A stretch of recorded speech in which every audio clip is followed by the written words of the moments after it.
ቱጋ ያውራ ያውራ ሰላም ለእናንተ ወንድሞቼ ሜሪ እንዴት ነሽ? ሰላም ላንቺው። ሰላም ላንተ። ኮልቤን ጋር ልቀጥል። ኮልቤን ጋር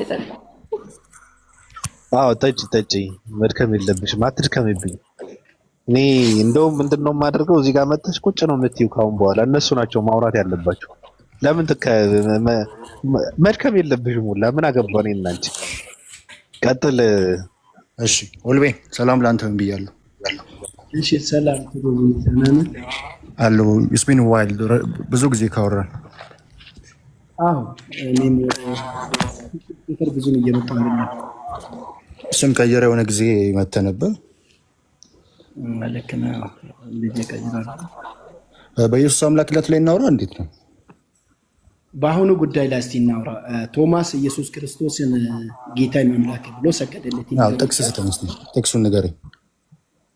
ያው እኛ ክርስቲያን ስለሆነ አውዱን ስለምናይ የለም ብለህ ተጠራጥረህ ነው? አይ አለ እንዳላቃለሁ ግን ጥቅሱ ላይ ፎከስ አድርገን እንድናወራ አውዱን ለማየት ቦታውን ነገር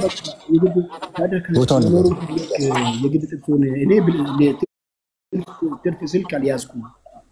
አይ ሌላ ሰው ቼክ ያድርግልና በደንብ እንድንወያይ ነው። ኦልቤኒ ማን ነው የሚከፍትልን? እሺ ልክፈትላችሁ። እሺ ክፈች እስቲ ታዲያ ንገራት። ቶማስን ይሄ ጌታ አምላክ የሚለው ነው። እሱን ነው የምትከፍቺው። ዮሐንስ 20:28 ላይ ነው። ከላይ ጀምራችሁ አሁን ብታነቡት በጣም ግልጽ ይሆናል ብዬ አስባለሁ። ከ24 ጀምሮ ማለት ነው። ቆጣኔ ሬላስ ዮሐንስ ስንት ነው?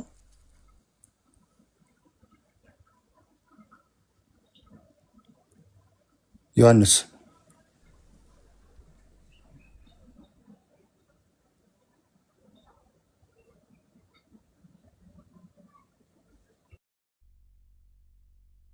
ዮሐንስ ወንጌል ምዕራፍ 20 ከቁጥር 24 ጀምሮ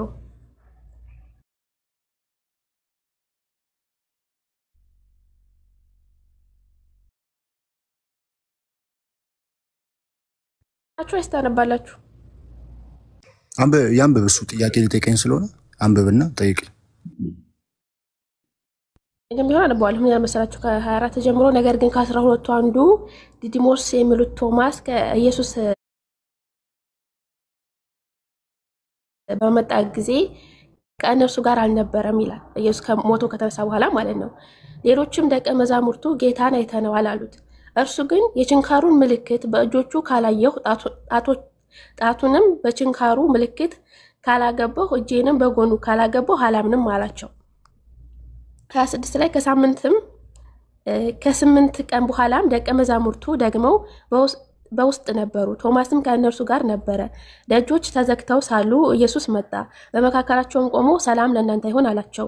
ከዚያም በኋላ ቶማስን ጣትም በዚህ አምጣና እጆቼን እጅህንም አምጣና በጎኔ አግባው፣ ያመንህ እንጂ ያላመንህ አትሁን አለው። ቶማስም ጌታዬ አምላኬ ብሎ መለሰለት ይላል። ኢየሱስም ይላል 29 ላይ ስለ አየኸኝ አምነሃል፣ ሳያዩ የሚያምኑ ብፁዓን ናቸው አለው ይላል። እዚህ ጋር ነው የሚያበቃው። ሐሳቡ ካልገባን ያብራራልኝ ወይም ደግሞ ቀጥል ኦልቤ። ችግር የለውም ፈሪያ ጀዛኪላ። እናመሰግናለን ፈሪያ። እሺ ጥያቄ ምንድነው? ስፔሲፊክ ጥያቄ አድርገህ ጠይቀኝ። እሺ ይሄ ኢየሱስ ክርስቶስን ፈጣሪ ያሰኘዋል ወይስ አይሰኘውም?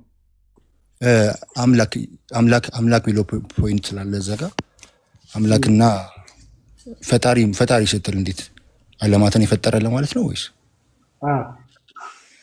አምላክ ያሰኘዋል ኦፍ ኮርስ። ለምን? ያው ቶማስ አንዱ ዲሳይፕል ስለሆነ ጌታና አምላኬ ብሎ መሰከረልን። እምነቱን ደግሞ ጌታና አምላክ መሆኑን ስለሚያሳየን። እሺ ከዛ በፊት ይህን ቃል ተናግሮ ያውቃል ቶማስ? ቶማስ አያውቅም፣ ግን ለኢየሱስ ክርስቶስ መሞት እንዳለበት ተናግሯል በዮሐንስ ምዕራፍ 11 ላይ። አያውቅም።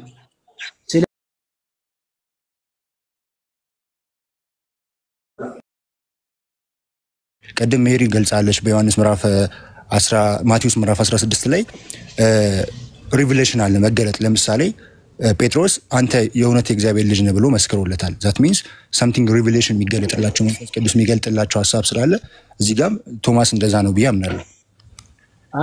አንተ እኮ ማመን ትችላለህ፣ እኔ ማመን እችላለሁ። መጽሐፉም ይላል እምነት ነው። መጽሐፉም ይላል እሺ ቆይ 1 ሚሊዮን ሰው እዚህ ላይ ቢኖር ሁሉም የየራሱን እምነት በውስጡ ማመን ይችላል። አሁን ዋናው ነገር እኛ ጭርጡ ምንድነው? ቶማስን ማን እንደዛ በል ያለው ነው? አዎ ማንም አላለው፣ መገለጥ ነው አልኩ፣ እምነቱ ነው። ኦልቬኒ አንድ ደራረብ አይደል? እንዳንደራረብ ተረጋግተን ሀሳባችንን እንድንገልጽ ሀሳቤን አስጨርሰን። እሺ ወንድሜ ጨርሰሃል ብዬ ነው እኮ ቶሮዝዬ። በቃ የራሱን አልጨረስኩም። እምነት የሚል ሀሳብ አውርቻለሁ። የራሱን ስሜት ነው የተከተለው። ማንም ባል ካላለው ያው ሲማኛው ስሜት አላልኩም እኔ። አየህ ለዚህ ነው መሰማማት አለብን ብለህ ስሜት የሚል ቃል አላወጣውም እኔ። አብ ኢየሱስ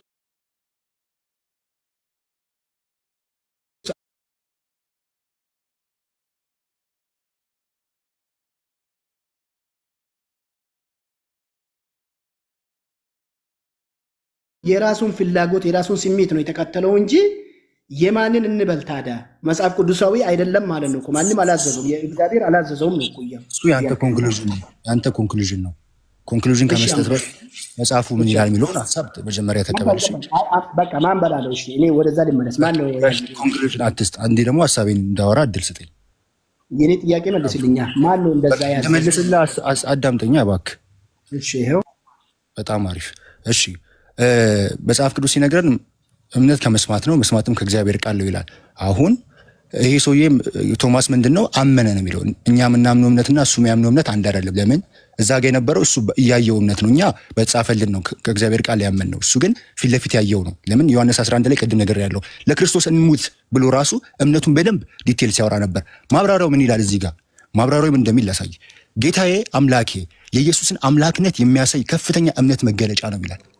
አየ ቶማስ ያመነው የጌታ ኢየሱስ ክርስቶስን አምላክነት ትልቅ በእምነቱ በትልቅ አምላክ መሆኑን የእምነቱ መገለጫ ነው እንጂ አንተ እንደምታየው ስሜቱ ከስሜት አውጥቶ አይደለም። ካሜራው ከፍቼ ማሳየት ይችላል። ኧረ እባክህ ማን አዘዘው? ማን በላለው? ማን ነው እንደዛ እንትናን ቶማስን? አዎ ማንም አላለውም፣ ግን የእምነት መገለጫ ነው። አምኖ ነው እያልኩ ነው። እኛም አምነን ነው ስለ መጽሐፍ ቅዱስ እያወራን ያለ ነው። ትልቁ ላይ አድርገኝ አንዴ። አንተ ከዚህ በልጠ የምታወራ ከሆነ እስቲ አንተ ማስረጃ ትሰጠኛለህ። ትልቁ ላይ አድርገኝ ባቢሎን። እሺ ትልቁ ላይ አድርጉት። ማን በላለው ነው? ፈራን አንዴ ይቅርታ እናቴ፣ ከእሱ ጋር ልጨርስና ከአንቺ ጋር አወራለሁ።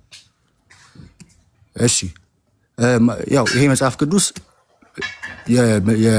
የክርስቲያን መጽሐፍ ቅዱስ ነው። ማብራሪያው እንዴት ሰጠ የሚለውን ነው። እሺ እዚህ ጋር የሚታያችሁ ከሆነ ጌታ ቶማስ እያወራ ነው። ባይዘዌ ቶማስ ከቁጥር አንድ ጊዜ ሀሳቤ ሊጨርስና አንዴ ሀሳቤ ሊጨርስ አንዴ ልታወራ ነው ያው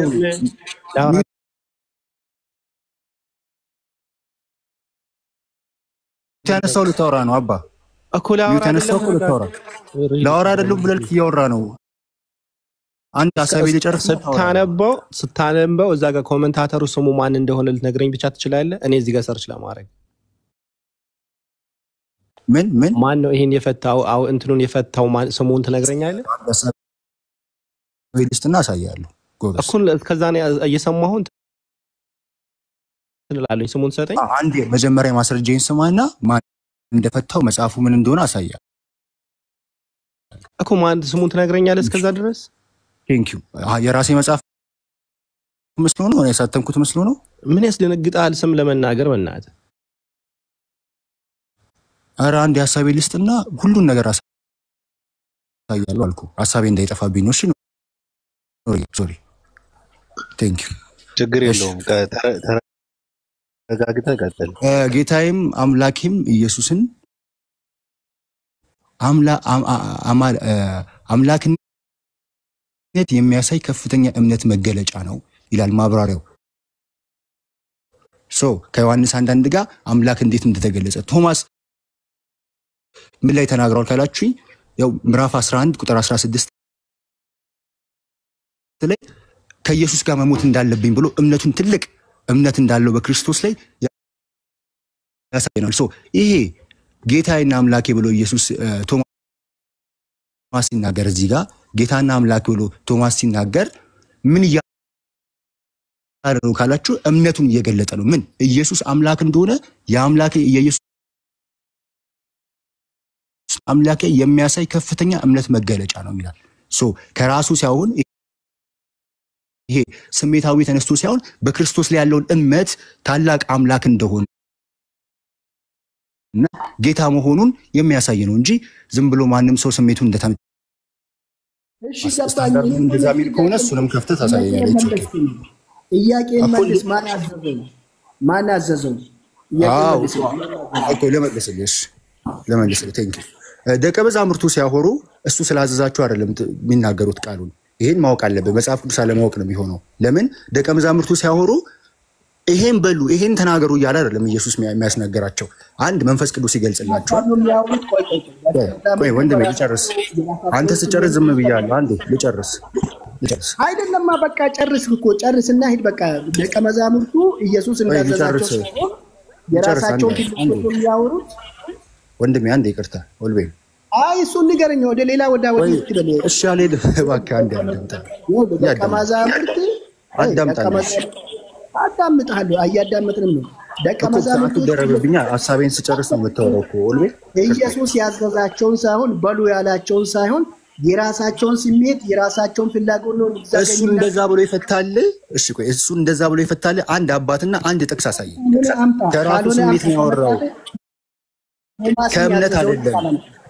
ቆይ እምነት አይደለም። የእምነቱን ቃል አይደለም ያወራው ቢላ አንድ ቃል አንድ አባቴ ፈታ ኦር አንድ ጥቅስ አሳየኝ። እንዳሳየው ከኔ ማስረጃ ካልሆነ መቀበል አለ። ይሄን ካልተቀበልክ ግን የራስን ማስረጃ ልታሰኝ ይገባል። ቶማስ ማናዘዘው እየሰማህ ነው? ቶማስ ነገርኩ። ማዘዝ አይጠበቅበትም። የእምነቱን ነው የተናገረው። ማዘዝ አይጠበቅበትም። ማን ይሰጠህ? አንተ ማዘዝ አለበት ግዴታ ተባለ። ይሄ መልሱ ይሄ ነው። አንደኛ ቆሮንቶስ 12:3 ላይ ስለዚህ ማንም በእግዚአብሔር መንፈስ ሲናገር ኢየሱስ የተረገመ ነው የሚል እንደሌለ በመንፈስ ቅዱስም ካልሆነ በቀር ኢየሱስ ጌታ ነው ሊል አንድም እንኳን እንዳይችል አስታውቃቸዋለሁ ይላል መጽሐፍ ቅዱስ። አይሽ የራሱ ትልቅ መልስ ነው። አየህ ይሄ ልጅ በመንፈስ ቅዱስ ነው ጌታ ነው ያለው ማለት ነው።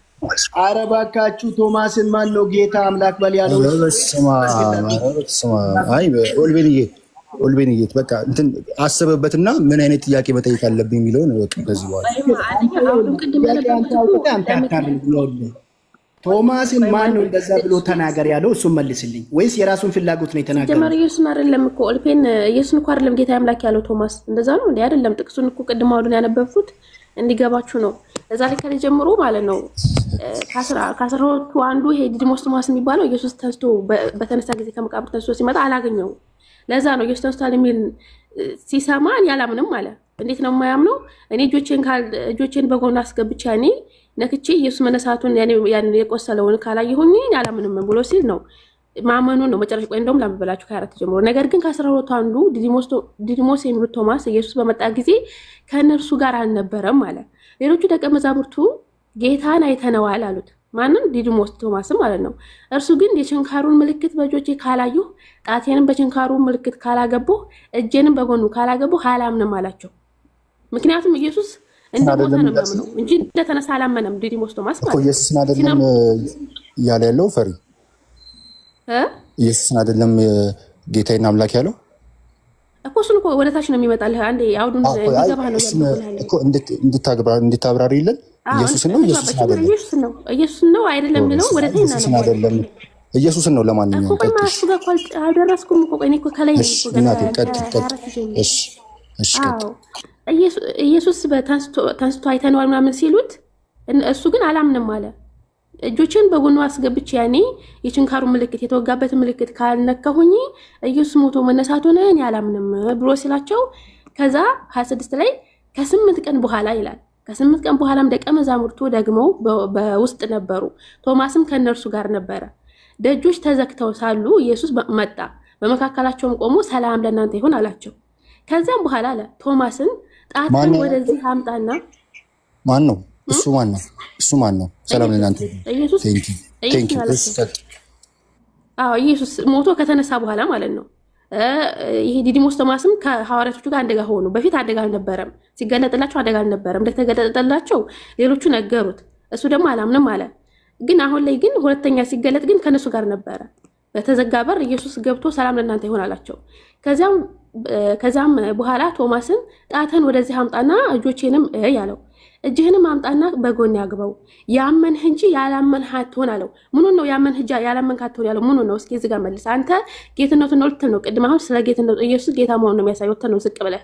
እዚህ ጋር ግን ያመንህ እንጂ ያላመንህ አትሆን ያለው ኢየሱስ መሆኑን፣ ምክንያቱም ኢየሱስ ተስቷል ብዬ አላምንም እያለ ስለነበረ እዚህ ጋር ምን አለው ኢየሱስ? ያመንህ እንጂ ያላመንህ አትሆን አለው። ከዛ ቶማስ ምን አለ? ጌታዬ አምላኬ ብሎ መለሰለት። ልክ አንድ ሰው ሲደነግጥ ምንድነው የሆነ ነገር አሁን እኔ ባገኝ ስደነግጥ አምላኬ ሆይ ነው የምለው። አምላኬ ሆይ የምለው ባቡን አይደለም። አምላኬ የምለው ፈጣሪን ነው። እሱም አላመነም ነበረ፣ ስለደነገጠ ነው ጌታዬ አምላኬ ያለ። ጌታዬ አምላኬ ያለው ኢየሱስን አይደለም ፈጣሪውን እንጂ። በጣም ኢየሱስ ምን አለ? ስላየኝ አምነሃል። ፈሪ አሁን የአንቺ ኤክስፕላኔሽን ታርመኛለህ። ከተሳሳትኩ ችግር የለብኝም። ቆይ ማስረጃ ኢየሱስን አለመሆኑ ማስረጃ ቆይ እኮ ታርመኛለህ። ስለካለብኝ ወላሂ ማረም ሳይሆን ማስረጃ ነው። ለምንድን ነው ማረምሽ? ማስረጃ ካላሳየሽኝ እንዴት ነው ኢየሱስን አይደለም ማልሽኝ? ማስረጃ እስኪ ኢየሱስን አለመሆኑ ተረስተኮሽ አላለቀም። 29 ላይ ኢየሱስም ስለ አየኸኝ አምነሃል አለው። ስለ አየኸኝ አምነሃል እንጂ አምላክ ስለሆንኩኝ አምነሃል አላለውም። መጀመሪያ ስላላየው አላምንም ብሎ ነበረ። ገባ? አሁን ግን ጣቱን አስገብቶ ያንን ኢየሱስ መሆኑን ስላመነ ስላየኸኝ አምነሃል እንጂ እኔ ፈጣሪ መሆኔን አምነሃል አላለውም። ስላየኸኝ አምነሃል፣ ሳያዩ የሚያምኑ ንጹሐን ናቸው ብሎ መለሰለት። በቃ አለቀ። ይሄ ነው። አይ ተካልሽ ነው ካልካረመኝ ኢየሱስ ሞቶ እንደተነሳ ስላየ ነው ያመነው እንጂ ኢየሱስ አምላክ መሆኑን አይደለም ያመነው። እሺ ማቴ፣ አሁን ኢየሱስ አለመሆኑ ማስረጃ ተሰይናለሽ አንቺ። ሌላ አምላክን ነው አምላክና ጌታ ያለው ታያለሽ። ለምን አሁን እኔ በደንብ እንደውም እንደ ሙስሊሞች አውድ ስላነበብሽ ደስ ብሎኛል። ብዙ ጊዜ ሌላ ሙስሊሞች ስለማይነቡ አውድ ስላነበብሽልን እናመሰግናለን። ግን አንቺ እያነበብሽ ቁጥር 27ን ጀምሮ ከዚያም ቶማስን ጣትን ወደዚህ አምጣ፣ እጆቼንም ተመልከት፣ እጅንም ዘርጋ፣ በጎኔ ያስገባ፣ አትጠራጠር፣ እመን አለው። ዛት ሚንስ ንካኝ ነው፣ ዳብሰኝ እያለው ነው። ቶማስም ምንድን ያለው? ጌታ አምላክ ያለው ዳበሰው እንደማለት ነው። ኢየሱስም አንተ ስላየኝ አምናሃልና ሳያዩ የሚያምኑ ግን ብፁዓን ናቸው አለ። ዛት ሚንስ ምንድነው? ዳብሶታል። የሚያወራው ስለሌላ አምላክ ነው ወይ ካልሽኝ አይደለም። ጌታና አምላክ ያለው ኢየሱስን ነው። ማብራሪያውን ቅድም ገፍቼልሻለሁ። ማብራሪያው ላይ ምን ጌታና አምላክ የተባለው ኢየሱስን ነው። ለምን? የኢየሱስን አምላክነት ጎልቶ ስላሳየው። ኢቭን እንኳን እሱ ብቻ አይደለም፣ ኃጢአትን ስርየት የሚያደርግ ማን ነው? ከእግዚአብሔር ማርቆስ 2 ላይ ተነግሯል። እግዚአብሔር ኃጢአትን ይቅር የሚል አምላክ ነው። እዚህ ጋርም ለኢየሱስ ደግሞ ስርየትን ሲያደርግ እናያለን። ዛት ሚንስ ኢየሱስ አምላክ እንደሆነ የአምላክነትን ዲቫይን ኔቸር ስላለው ነው። አንቺ ቶማስ ጌታዬና አምላክ አይደለም፣ ቶማስ ጌታዬና አምላክ ያለው ኢየሱስን አይደለም ካልቺ እንደኔ ማስረጃ መጽሐፍ ቅዱስ ወር ደግሞ አንድ አባት ያወራውን ለሌላ አምላክ ነው ለኢየሱስ አይደለም የሚለውን ታሳይናለሽ። እዚህ ጋር ግን እንደ አውዱ መሰረት ተብሎ ታወራ ነው። አውዱን አንብቤ ነው ካሌጅ አውዱ ፍቺ እንደዚህ ነው። ፈሪ አውዱ ፍቺ መጽሐፍ ቅዱሳችን የፈታው እንደዚህ ነው። አንቺ ደግሞ ከየት አውጥተሽ ነው የምትፈቺው? ሩዝ አንድ ጊዜ እንግባባት። ሩዝ ሰላም፣ እንዴት ናችሁ እህት ወንድሞች? ሰላም አለይኩም። ኦኬ ወገናችን ትሩዝ ቶማስ ኢየሱስን ጌታዬ አምላኬ ብሎ ብለሃለ። ቶማስ የተናገረው በስነ ስርዓቱ በስርዓተ ነጥብ የተቀመጠው የ2000ን መጽሐፍ ቅዱስ ያላችሁ ብታወጡና ብታሳዩን አሪፍ ነው። እንት ነው የመገረም ነው የተገረመ ነው። ቶማስ ኢየሱስን ስላየ ተገርሞ ነው ጌታዬ አምላኬ ያለው እንጂ ኢየሱስን እግዚአብሔር ነው እያለ አይደለም። ቶማስ ኢየሱስን የእግዚአብሔር ልጅ ነው ብሎ ያምናል ወይስ አያምንም? ትሩዝ መልስልን እስኪ። ምን አልሽ? ቶማስ ኢየሱስን የእግዚአብሔር ልጅ ነው ብሎ ነው የሚያምነው ወይስ እግዚአብሔር ነው ብሎ ነው የሚያምነው? ጌታና አምላክ ብሎ ነው የሚያምነው። ላ የእግዚአብሔር ልጅ ብሎ ያምናል አያምንም? ይሄን ማለት አልተጠቀሰማ። ለሱ የተጠቀሰው ፓርት ብቻ ነው። ኦኬ ጥሩ። የተጠቀሰው ጌታና አምላክ ብሎ ብቻ ያሳያል።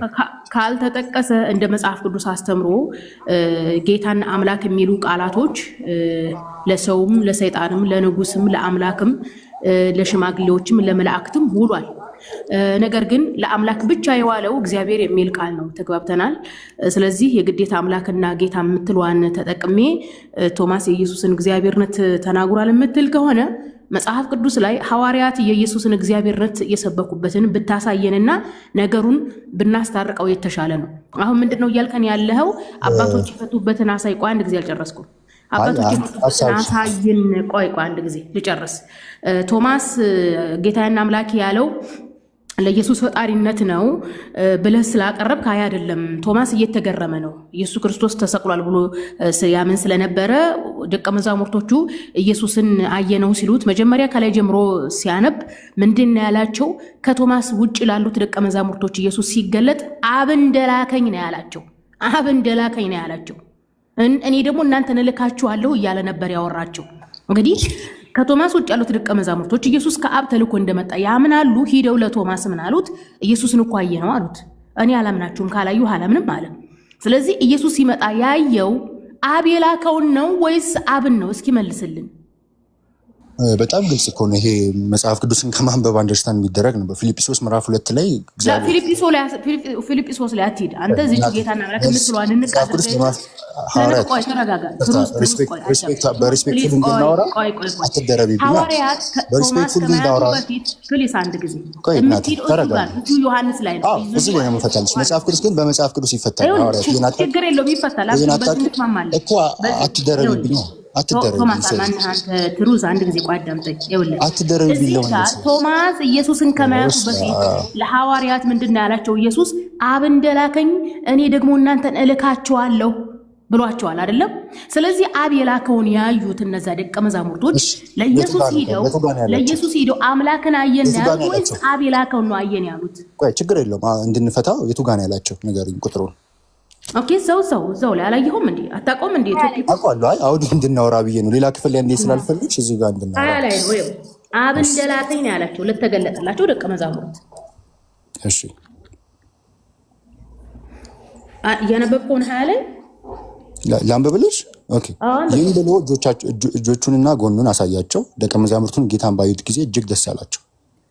ኢየሱስም እንደገና ሰላም ለእናንተ ይሁን፣ አብ እኔን እንደላከኝ እኔም እናንተን ልካችኋለሁ አላቸው። በጣም ጥሩ። ስለዚህ ከቶማስ ጋር ይገናኛል ይሄ? ስለዚህ አዎ ይገናኛል እንዴ? እሺ እነዚህ ኢየሱስን እኮ ቆይ አዳምጣ። በጣም ጥሩ። መላኩ አንድ ጊዜ ትልቅ ይቅርታ አድርግልኝ። እኔ ሳወራ ማዳመጥም ይኖርብሻል አንቺ ማለት ነው። ይኸውልህ አሁን እዚህ ጋር ግልጽ እንዲሆን እኔ ሳወራ ግን ትደረበልሽ ብዙ ሰዓት እድል ሰጭኛለሽ። ምን ታደርጊ ልስማሽ? ይኸውልህ አንድ የምንነጋገረው ግልጽ እንዲሆን ሰዎች እዚህ ጋር እየተከታተሉን ስለሆነ ምንድነው ኢየሱስ ከአብ እንደተላከ ያዩት ደቀ መዛሙርቶች ናቸው። ለቶማስ ሄደው ጌታን እኮ አየነው ያሉት፣ ኢየሱስን እኮ አየነው ያሉት ማለት ነው።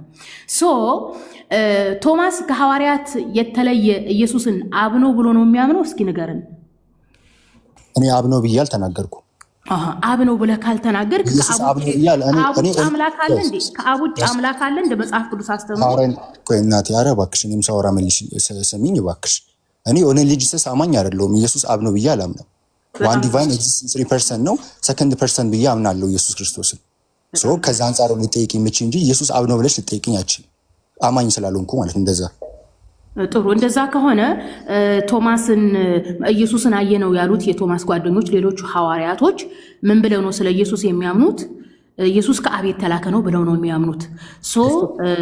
ቶማስ እንዴት ብሎ ነው ኢየሱስን አምላክ የሚለው? ከአብ ውጭ አምላክ አለ እንዴ? በጣም ጥሩ። እሺ ሐዋርያቶቹ እሱ ነው ኢየሱስ ክርስቶስ ነው እኔ መጀመሪያው ኢየሱስ ክርስቶስ ነው የነገራቸው ከአብ እንደተላከ በጣም ብዙ ክፍል ላይ ነግሯቸዋል። የኢየሱስ ክርስቶስ ከአብ መላክ ደግሞ እኛ ክርስቲያኖች ምናምነው ነገር ነው። ቶማስ ለምንድን ነው ጌታዬ አምላኬ ያለው ካልሽ ከእምነት አንጻር ነው። ማብራሪያው ሲናገር እንዲህ ብዬሻለሁ። ጌታዬና አምላኬ የሚለውን ሐሳብ ኢየሱስ አምላክነት የሚያሳይ ከፍተኛ እምነቱ ነው። በኢየሱስ ክርስቶስ ከፍተኛ የእምነት መገለጫው ነው ጌታና አምላኬ ያለው። እምነቱን በከፍተኛ ኢየሱስ ክርስቶስን በአካል ስላየን ነው ስለዳሰሰው የከፍተኛ የእምነት መገለጫው ነው። ቶማስ ጌታዬ አምላኬ ያለው ኢየሱስ ነው የሚላል እዚህ ላይ ማብራሪያ ላይ ያለው የለው። ምኑ ጋር ነው ያለው? ኢየሱስም እኮ ምንድነው ያለው? አንተ ስላየኸኝ አምነሃል አለ። ብለሽ ከመናገርሽ በፊት አሳየኝ ይባላል። የለውም ከማለት በፊት አሳየኝ ይባላል። አደምድም የለውም ብለሽ ችግር የለውም። ኢየሱስ ክርስቶስ እግዚአብሔርን ያየው ማንም የለም ብሎ ሰብኳል። ቶማስ ጌታዬ አምላኬ ብሎ ሲል ኢየሱስ ምንድነው አንተ ስላየኸኝ አምነሃል አለ እና ኢየሱስ እግዚአብሔር ማሳየቱ አይሻልም? ትልቁ ላይ አይደለም ምን ነው የምታስበው? ትልቁ ላይ አይደለም ምኑ አይ ኢየሱስን አይደለም ያለው ስትይ ነው ኢየሱስ እና ነው ኢየሱስን አይደለም በጭራሽ። ምክንያቱም ኢየሱስ ክርስቶስ ምን አለው? ያምናል አለው ራሱ ኢየሱስ ክርስቶስ አብ እንደማይታይ እኮ ነው ያስተማረው። መጽሐፉ ያወራ እናቴ አንዴ መጽሐፉ ያወራ መጽሐፉና ቶማስ ኢየሱስ ጌታ አምላኬ የሚለው ይላል። አንዴ በቃ አንዴ ብቻ ጎበዝ። እሺ ይሄው እንደዚህ ይላል። ምን ይላል? አንብቢ እስኪ። በጣም ጥሩ 20 ዮሐንስ 20:28 ጌታ ይልና ቆይ አንድ ጊዜ ቆይ በደንብ አታወዛውዘው፣ በደንብ ግልጽ ይሁን ጽሁፉ። አይዋ በጣም ጥሩ ኦኬ። አንብቢዋ ድምጽሽን ከፍ አድርጊ። ቆይ እንዴ እየተንቀጠቀጠ ነው የሚረጋጋ እንዴ? እኔ ላንብብልሽ። ኦኬ እኔ ላንብብልሽ። እንደዚህ ይላል ጌታ ያው እዚህ ጋር ጌታዬም አምላኬም ኢየሱስን አምላክነት የሚያሳይ ከፍተኛ እምነት መገለጫ ነው። ይሄ ደግሞ ዮሐንስ 1:1 መብራሪያ ላይ በደንብ ታዩታላችሁ ነው። ማን ይሄ እኮ ማብራሪያ እኮ እያነበብክ ያለው ይሄን ማብራሪያ ይሰጥ ማን ነው? አንቺ ገና 40 ዓመት ያልሞላ ሴትዮ ይሄ ማብራሪያ አልቀበልም ካልሽኝ እኛ ይሄ ማብራሪያ እንዴ አብራሮት እኮ የሥላሴ ዶክትሪን አማኞች ናቸው እኮ እነዚህ የሥላሴ አንቺ ገና በስንት የሥላሴ የለም አልቀበልም ካልሽኝ እኛ ምን ቀበለው ይሄ ነው። ይሄ ምን ቀበለው እሱ ነው የምትቀበለው። እኔ ከምንቀበለው ነው ማስረጃ የምንሰጥስ ከምንቀበለው ነው ማስረጃ የምንሰጥስ። እንደዛ ብለው ካብራራህ እሺ ችግር የለውም። እንደዚህ ብለው ካብራሩ አለመቀበል ትችላለሽ። ባይዘው ሐዋርያት አለመቀበል ትችላለሽ። ማስረጃችን ግን እኛ ይሄ ነው በቃ ማስረጃ መጽሐፍ ቅዱስ ነው። ይሄ ማብራሪያ ነው እንግዲህ ምንድነው እነዚህ የሥላሴ ዶክትሪን ያብራራው የመጽሐፍ ቅዱስ ማብራሪያ አየሽ። የመጽሐፍ ቅዱስ ማብራሪያ ኢየሱስ ቶማስ ኢየሱስን አምላክ አለው ብሎ ነው አይደል የተብራራው? ዛት ሚንስ አውዱን አይቶ አንድ ሰው ነው ብሎ ካለ ሐዋርያት አዳምጠኝ ሀቢብቲ አንዴ ብቻ ስሙኝና አንዴ ስሙ። መጽሐፍ ቅዱሳችን አለ ስክሪፕቸሩ አለ። ስክሪፕቸሩን ማብራሪያ ይሰጡናል። ማን መጽሐፍ ቅዱስ ማብራሪያ ያሳተመው? ዛት ሚንስ ማብራሪያውን አውዱን ራሱ አንደርስታንድ አድርጎ አንድ ሰው ቶማስ ኢየሱስን ጌታዬና አምላኬ እንዳለው ያሰጠናል። እንዴት አለው ካለ ከአምላክነት አንፃር ነው። ከምን ከሐዋርያት ምዕራፍ 11ን ተጠቀመ። ዮሐንስ ምዕራፍ 1ን በመጠቀም ይሄ ማብራሪያ ተሰጥቶናል። ዛት ሚንስ እኛ እንቀበለዋለን ማለት ነው። ጥሩ እሱ ተቀብለዋል። ጥሩ እሺ፣ በዚህ እንስማማ። ተቀብለዋል። እንደዛ ከሆነ ይሄንን ማብራሪያ የሰጡት የሥላሴ ዶክትሪን አማኞች ናቸው። መጽሐፍ ቅዱስ ላይ ደግሞ የሥላሴ አስተምሮት የለም። ስለዚህ እነዚህ የሥላሴ ዶክትሪን አማኞች ቶማስ የኢየሱስን አምላክነት መሰከረት ከተባለ ኢየሱስ ተመልኳል ወይ ነው? አሁን ኢየሱስ ተመልኳል ወይ ነው? እዚህ ጋር ሥላሴ ኢየሱስን አምላክ ነው ብሎ ማለት ትሩዝ አንድ ጊዜ ሰምቻለሁ። ቆይ ሰምቻለሁ እኮ ሥላሴ ጋር ትጂ ካልሄድኩኝ ኢየሱስ ቶማስ የኢየሱስን አምላክነት ከመሰከረ ከአብ ውጭ ሌላ አምላክ አለ ማለት ነው። መጽሐፍ ቅዱስ አብ ብቻ አይደለም። አየሽ አላነበብሽም ማለት ከአብ ሁለተኛ አምላክ አብ ብቻ አይደለም የተባለው ኢየሱስም ተብሏል። ኢየሱስም አምላክ ተብሏል። ኦኬ ኢየሱስ አምላክ ከሆነ ኢየሱስስን ያመለከ ሐዋርያ እስኪያሳየን እንግዲይ የማይመለክ አምላክ የለምና አምላክ ሐዋርያቶች እኮ አምላክ ካሉት ያመልኩታል ማለት እኮ ነው። እኮ ሲታል ያመለኩት ማን ያመለኩት? አይ አመለኩት ሲሆን አምላክ ብሎ ይጻፉልን ሐዋርያቶች አሉ። አምላክ ይመለካል። ይኸውልህ አምላክ ከተባለ አምላክ ስም መጠሪያ ነው። አምላክ ከተባለ ይመለካል። ምክንያቱም መጽሐፍ ቅዱስ ላይ እግዚአብሔር አምላክ ነኝ ብሏል። አዳምጠኝ አንድ ጊዜ። ይኸውልህ አዳምጠኝ። እኩል ማውራት እኩል ካወራን ሰው አይረዳም። አንተም የምጠይቀውን ጥያቄ አይሆንልህ። እኔ ላይ ተደረጋለሽ እኮ አውራት ይኸውልህ አሁን እኩል ካወራን አንድ ጊዜ እንትን አይሆንም። ምንድነው አንተ ዮሐንስ 20:27 አቅርበህ ቶማስ ኢየሱስን አምላክ ብሎታል። መምህራኖቻችንንም ሲያብራሩ ቶማስ ኢየሱስን አምላክ ያለው እንደ አንድ ጊዜ እንዴ ቆይ እንዴ አትደረበህ። እያረምኩሽ ነው መሄደው ነው እሱ አትረበኝ። አንተ እኮ መረጃ ብለህ አቅርበሃል። ላውራ አንተ መረጃህን አቅርበሃል አይደለም? መረጃህን አቅርበሃል አይደለም? ምን ብለህ ነው መረጃ ያቀረብከው? መምህራኖቻችሁ ቶማስ ኢየሱስን አምላክነት እንዴ ቆይ ያላልኩት ነው ተባያናት እንዴ ቆይ መምህራኖች ይልበል እንዴ መምህር ቢያወርቻለሁ። መምህሮቻችን የትኛው አስተማሪዎቻችሁ ወይም የእምነት ተርጓሚዎቻችሁ። አሁን ይሄ ችግር የለውም እኮ አሁን ጫጫታ የምትፈጥርበት ምንም አይደለም። ምንድነው ሲያብራሩ ነው ያልከው? ዮሐንስ 20:27ን ሲያብራሩ ቶማስ አምላክ ጌታ ያለው በመገረም ሳይሆን የኢየሱስን አምላክነት እየመሰከረ ነው ብለውናል፣ አብራርተዋል ብለሃል። እንደ መጽሐፍ ቅዱስ ግልጽ አስተምሮ ምንድነው የሚለው? አንድ እግዚአብሔር አለና በአንዱ በእግዚአብሔርና በሰው መካከል ያለው ሰው የሆነው ኢየሱስ ክርስቶስ ነው ተብሎ በመጽሐፍ ቅዱስ ኢየሱስ ክርስቶስ ሰው እንደሆነ ተመስክሯል። ይህም ብቻም ሳይሆን አንድ አምላክ ከሁሉ በላይ የሆነ አንድ አምላክ አብ አለን ነው የተባለው። አንድ አምላክ አብ አለን ከሁሉ በላይ የሆነ አንድ አምላክ አብ አለን ነው የተባለው ኤፌሶን 4:6 ላይ። አንደኛ ቆሮንቶስ 8:4-6 ያለውን ስናነብ ሐዋርያው ጳውሎስም ብሎ ነው ያስተማረው በምድርና በሰማይ ጌታና አማልክት ጌቶችና አማልክቶች የተባለው ቢኖሩም ከሁሉ በላይ የሆነ ግን አንድ አምላክ አብ አለን ብሎ ነው ያስተማረው። እንደ መጽሐፍ ቅዱስ ግልጽ አስተምሮ አንድ አምላክ አብ ነው፣ ከአብ ውጪ ኢየሱስ አምላክ ነው ከተባለ ሁለት አምላክ ሊሆን ነው ማለት ነው። አንደኛ ነገር ሐዋርያቶቹ በግልጽ ኢየሱስን አምላክ ነው የሚል አስተምሮ አልሰጡም። ሁለተኛ ነገር ቶማስ ምንድነው ያለው? ተገርሞ ኢየሱስ ሲጠይቀው ምንድነው ያለው? በመገረም አምላኬ ጌታዬ አለ። እንደዛ ሲል ኢየሱስ ስላየኸኝ አምነሃል ነው ያለው። አምላኬ ጌታ ያለው እየተገረመ ነው። አምላኬ ጌታ ያለው እግዚአብሔር ነው እንጂ ኢየሱስን አይደለም። ይሄን ብቻም ሳይሆን ኢየሱስ ምንድነው ያለው? ስላየኸኝ አምነሃል ነው ያለው። ኢየሱስ ምን ብሎ ሰብኳል ለሐዋርያቶቹ? አብ አይታይም፣ አብን ያየው ማንም የለም፣ ከቶ ድምጹንም የሰማ የለም ተብሏል። እና ታዲያ ቶማስ መጥቶ አምላኬ ጌታዬ ሲል ስላየኸኝ አምነሃል፣ እኔ ታየው እግዚአብሔር ነኝ እያለው ነው ኢየሱስ አይደለም። ስላየኸኝ አምነሃል ያለው ኢየሱስ መምህራቸው ስለሆነ ነው። ደቀ መዛሙርቶቹ ለቶማስ ምንድነው ያለው? ኢየሱስን አየነው እኮ ሲሉት አላምናችሁም ነው ያላቸው። ሲያይ ምን አለ? ተገርሞ ነው አምላኬ ጌታ ያለው እንጂ ኢየሱስን አንተ አምላክ ነህ እያለው አይደለም። አንተ አምላክ ነህ ቢለው ኖሮ ኢየሱስ ስላየኸኝ አምነሃል ብሎ አይመልስለትም። ምክንያቱም ኢየሱስ ምን ብሎ አስተምሯል? እግዚአብሔር አይታይም ብሎ ስላስተማረ የማይታየው እግዚአብሔር ነኝ እያለ ነው ማለት ነው ኢየሱስ አይደለም። አንደኛ የቃላቱ አጠቃቀም ልብ ብላችሁ አይታችሁ ከሆነ እዛው መጽሐፍ ቅዱስ ላይ በወረቀት የተጻፈው መጽሐፍ ቅዱስ ላይም ሆነ የ2000 ላይ በስነ ስርዓቱ ተቀምጧል። የቃል አጋኖ ነው የሚቀመጠው። ኢየሱስ ምንድነው ቶማስ ይልና በድርስ ሰርስ ተቀምጧል። በትምህርተ ጥቅስ ውስጥ ነው ያለው። ጌታዬ የሚለው ተከፍሏል። ከዛ ደግሞ አምላኬ የሚለው ደግሞ በትምህርተ ጥቅስ ነው የተቀመጠው። በቃል አጋኖ ነው ማለት ነው። በቃል አጋኖ ነው የተቀመጠው። እየተገረመ ነው ቶማስ እንጂ የኢየሱስን ፈጣሪነት እየመሰከረ አይደለም። ቶማስ ኦሬዲ ኢየሱስን የእግዚአብሔር ልጅ ነው ብሎ ነው እንጂ የሚያምነው እግዚአብሔር ነው ብሎ አያምንም። ተግባብተናል። እግዚአብሔርና የእግዚአብሔር ልጅ ይለያያል። ኢየሱስ የእግዚአብሔር ልጅ ነው። እየቆያን ጊዜ ጥቂት ናት የቀረችኝ።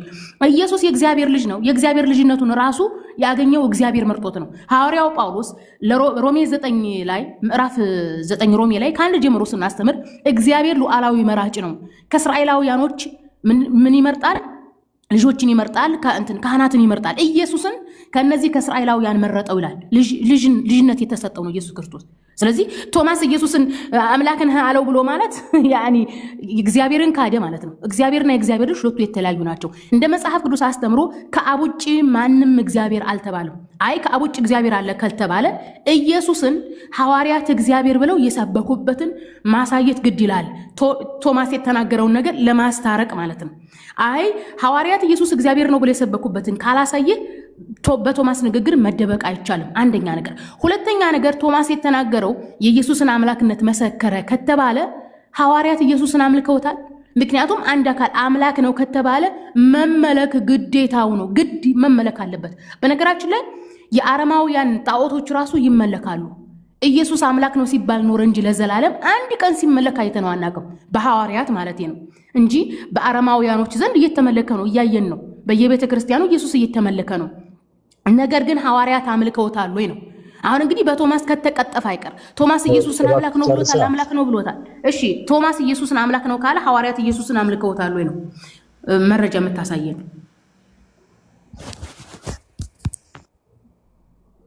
ጨረሽ? ቴንክ ዩ።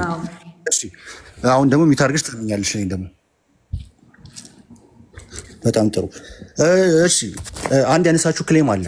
ምንድነው ኢየሱስ አምላክ የሚለው ሐሳብ ምንድነው? ኮንሰፕቱ ራሱ አምላክ ፈርስት ኮሪንቲያንስ ቻፕተር 8 ቨርስ 6 ላይ ተናግራለች።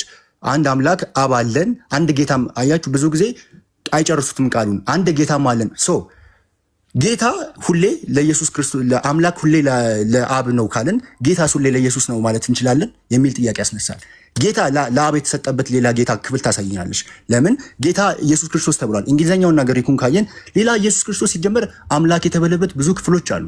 አሁን አንቺ የመጣሽ በ67 ያልመላሽ ሰው ነሽ፣ ግን አብሮ የነበሩ ደቀ መዛሙርቶች አሉ፣ ሐዋርያቶች ስለ ኢየሱስ ምን ይላሉ የሚለውን ሐሳብ አንደርስታንድ ማድረግ አለብን። the first person ዮሐንስ ነው። ዮሐንስ ወንጌልን የጻፈልን መልእክታችንና ራእይን የጻፈልን ሰውዬ ምን ብሏል ስለ ኢየሱስ?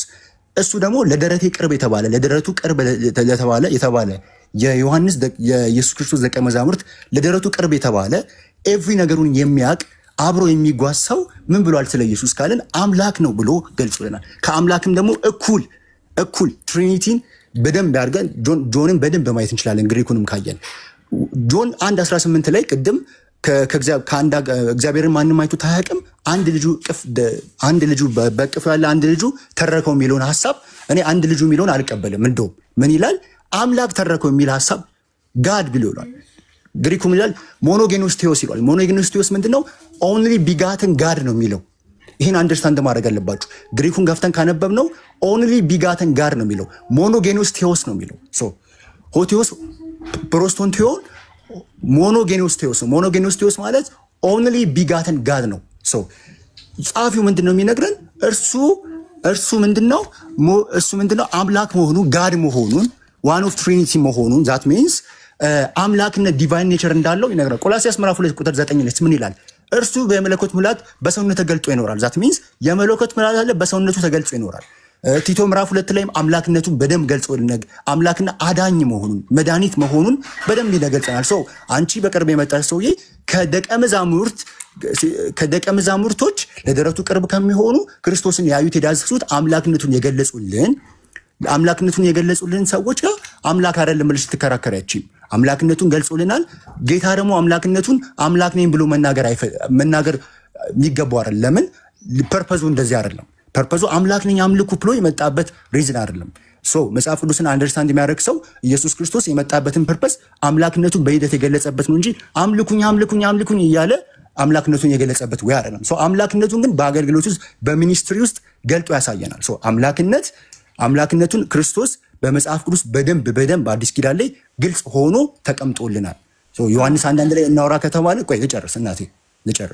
ዮሐንስ 1:1 ላይ ከተባለ ቅድም ዮሐንስ 1:18 ገልጽ ጠቅሰሻል። እሱንም እናያለን። ቆሮንቶስ 8:6 ላይ አንድ አምላክ አብ አለን የሚለውንም አንድ ጌታም ክርስቶስ ኢየሱስ አለ የሚላለን። አንድ አምላክ አብ ብቻ ከተሰጠን ጌታ የሚለውን ሐሳብ ለክርስቶስ ለአብ አይሰጥም ማለት ነው፣ ለጌታ ብቻ ነው የሚሰጥ ነው የሚለውንም ጥያቄ ያስነሳል። በዚህ ላይ ጥያቄ ካለሽ እናወራለን። በጣም ጥሩ። እሺ ጌታ የሚለው ለኢየሱስ ተሰጥቷል፣ ለእግዚአብሔር ጌታ የሚለው ተሰጥቷል የሚል ሐሳብ አንስተሃል። በነገራችን ላይ ክርስቲያን ነኝ ብለህ እንደዚህ አይነት ጥያቄ መጠየቅ አይገባህም ነበረ። እዚህ ጋር በምትሉት ነገር መጽሐፍ ቅዱስ ላይ የጋራና የግል ስሞች አሉ። የጋራ ስም ብሎ ማለት መላእክቱ ጌታ ተብሏል፣ ፈጣሪም ጌታ ተብሏል፣ ሰውም ጌታ ተብሏል። ተግባብተናል። ደግሞም ኢየሱስን ጌታ ያደረገው ማን ነው? እግዚአብሔር ነው። የሐዋርያ ሥራ 2:36 ላይ እግዚአብሔር ኢየሱስን ምን አደረገው? ጌታም ክርስቶስም አደረገው ይላል። የኢየሱስ ጌትነት በሹመት የሚሰጥ ነው። ለዚህም ነው ጳውሎስ ለቆላስይስ ሰዎች በላከላቸው ደብዳቤ ላይ ምዕራፍ 1 ከአንቀጽ 15 ጀምሮ እግዚአብሔር ለኢየሱስ ምን ፈጠረለት ይላል? ጌትነት፣ አምላክነት፣ ስልጣናትና ዙፋናትን ፈጠረለት። የኢየሱስ ጌትነት፣ ስልጣናትና አለቅነትና ገዥነት ለአዲስ ኪዳን የተፈጠረለት እንደሆነ መጽሐፍ ቅዱስ ግልጽ አድርጎ ያስተምራል።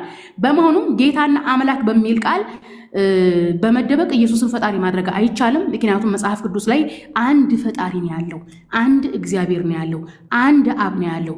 ይህ አብ ከሁሉ በላይ እንደሆነ ጳውሎስ ራሱ በደንብ ሰብኳል። ኢየሱስ ክርስቶስም ራሱ ሰብኳል። ብትወዱኝስ አብ ከኔ ይበልጣል ብሏል። የሰጠኝ አባቴ ከሁሉ ይበልጣል ብሏል። ስለዚህ ያ ከሁሉ የበለጠው እግዚአብሔር ተብሎ ነው የሚጠራው መጽሐፍ ቅዱስ ላይ። ከአብ ውጪ ማንም እግዚአብሔር ተብሎ አልተጠራም። ከአብ ውጪ ማንም ፈጣሪ ተብሎ አልተጠራም። ከአብ ውጪ ማንም አብ ተብሎ አልተጠራም። በእነዚህ ስሞች የተነሳ መጽሐፍ ቅዱስ ላይ አንዱና ብቸኛው ፈጣሪ አምልኮት የሚገባው ማን እንደሆነ መለየት እንችላለን። እሱም ማን ነው? አብ ነው። ኢየሱስ ክርስቶስ አንድም ቦታ አብ ተብሎ አልተጠራም። አንድም ቦታ ፈጣሪ ነው ተብሎ አልተጠራም። አንድም ቦታ እግዚአብሔር ተብሎ አልተጠራም። ነገር ግን አምላክና ጌታ የሚል ቃል ከተጠቀምን አምላክ ሰይጣንም አምላክ ተብሏል፣ ሰዎችም አምላክ ተብሏል፣ ፈጣሪም አምላክ ተብሏል። ስለዚህ አምላክ የሚለው ቃል ለመልአኩም ለሰይጣኑም ከዋለ እንዴት ነው የምንረዳው ከተባለ እንደ አውዱ እንረዳለን። አንደኛ። ሁለተኛ የእግዚአብሔር ቃል የሚመጣላቸው አማልክት ናቸው ብሎ ራሱ ኢየሱስ ክርስቶስ በዮሐንስ ወንጌል ምስክር ሰጥቷል። ተግባብተናል። ሙሴም ደግሞ እግዚአብሔር ምን ብሏል? አንተ አምላክ አድርጌሃለሁ ብሏል። አምላክ ብሎ ማለት ገዢ ነው። ገዢነት ምንድነው? ሰይጣን የዚህ ዓለም ገዢ ተብሏል። የዚህ ዓለም አምላክ ተብሏል። ስለሚገዛ ሰዎችን ወደ ፈጣሪ እንዳይቀርቡ የሚገዛ ስለሆነ ማለት ነው። ስለዚህ ኢየሱስ ክርስቶስ አምላክ የሚል ቃል በነገራችን ላይ በቀጥታ ኢየሱስ አምላክ የሚል አንዳችም ቃል የለም። ግን አምላክ የምትል ቃል ተጠቅመን ኢየሱስ አምላክ ተብሏል ለሚሉ ገዢነትን ነው የሚያሳየው። የኢየሱስ ገዢነት ደግሞ ማን የሰጠው? ፈጣሪ ነው የሰጠው። ለዛውም እድሜው 30 ዓመት ሲሞላው ነው። ኦኬ። ደግሞም ራሱ ኢየሱስ ክርስቶስ ምን ብሎ ነው የመሰከረው በራሱ ላይ? የእግዚአብሔር ቃል የሚመጣለትን አማልክት ትሉ የለም ወይ ይላል። ኢየሱስ ክርስቶስ የእግዚአብሔር ቃል የመጣልኝ ሰው ነው ብሎ በራሱ ላይ መስክሯል። ጌታ የሚለው ለኢየሱስ ብቻ ሆኗል የሚለው ይሄ በጣም ነው የሚያስቀው። ምክንያቱም እግዚአብሔርም ጌታ ተብሏል።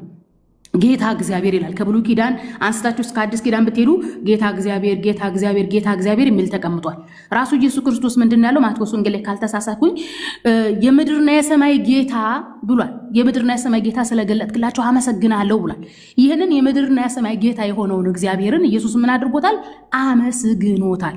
ስለዚህ ጌታ እግዚአብሔር ተብሏል፣ ጌታ ኢየሱስ ተብሏል። የእግዚአብሔር ጌትነት ዘላለማዊ ሲሆን የምድርና የሰማይ ጌትነት ነው። የኢየሱስ ጌትነት ደግሞ በስጦታ የተሰጠ ጌትነቱ የጠቀመችው ለዛች ለአዲስ ኪዳን ብቻና ብቻ፣ ለዛውም ጌትነቱ የሚሻር ነው። አንደኛ ቆሮንቶስ ምዕራፍ 15 ከቁጥር 23 ጀምረን ስናነበው ምንድነው ያለው? ይሽራል ነው ያለው። አለቅነቱን ጌትነቱን ይሽራል። ኢየሱስ ክርስቶስ የሚመለስ ስልጣን ነው የተሰጠው። መጽሐፍ ቅዱስ ይህንን ነው የሚያስተምረው። ይህም ብቻም ሳይሆን እግዚአብሔር መጽሐፍ ቅዱስ ላይ እኔ ብሏል። እኔ እግዚአብሔር ነኝ ብሏል። እግዚአብሔርን አምልኩት ተብሎ ተሰብኳል። እግዚአብሔርን አምልከው ተብሎ ተሰብኳል። እግዚአብሔርን ፍሩት ተብሎ ተሰብኳል። የዘዳግም 10:20 ላይ እግዚአብሔርን ፍሩ፣ እግዚአብሔርን አምልኩ፣ በእግዚአብሔር በስሙ ማሉ ተብሏል። በነገራችን ላይ መሐላ አምልኮ ነው። ኢየሱስ ክርስቶስን ፍሩ አልተባለም መጽሐፍ ቅዱስ ላይ። ኢየሱስ ክርስቶስን ተከተሉ አልተባለም። ኢየሱስ ክርስቶስን አምልኩ ተብሎ አልተሰበከም። ኢየሱስ ክርስቶስ እግዚአብሔርን ፍሩ እያለ የሰበከ ጻድቅ የእግዚአብሔር ሰው ፈራህ እግዚአብሔር የሆነ ሰው እንጂ የተመለከ እግዚአብሔር አይደለም። ስለዚህ ጌታ የሚለው እንደየስልጣን ነው። ዳዊትም ጌታ ነው፣ አብርሃምም ጌታ ነው። እያንዳንዱ ሰው በቤቱ ጌታ ነው።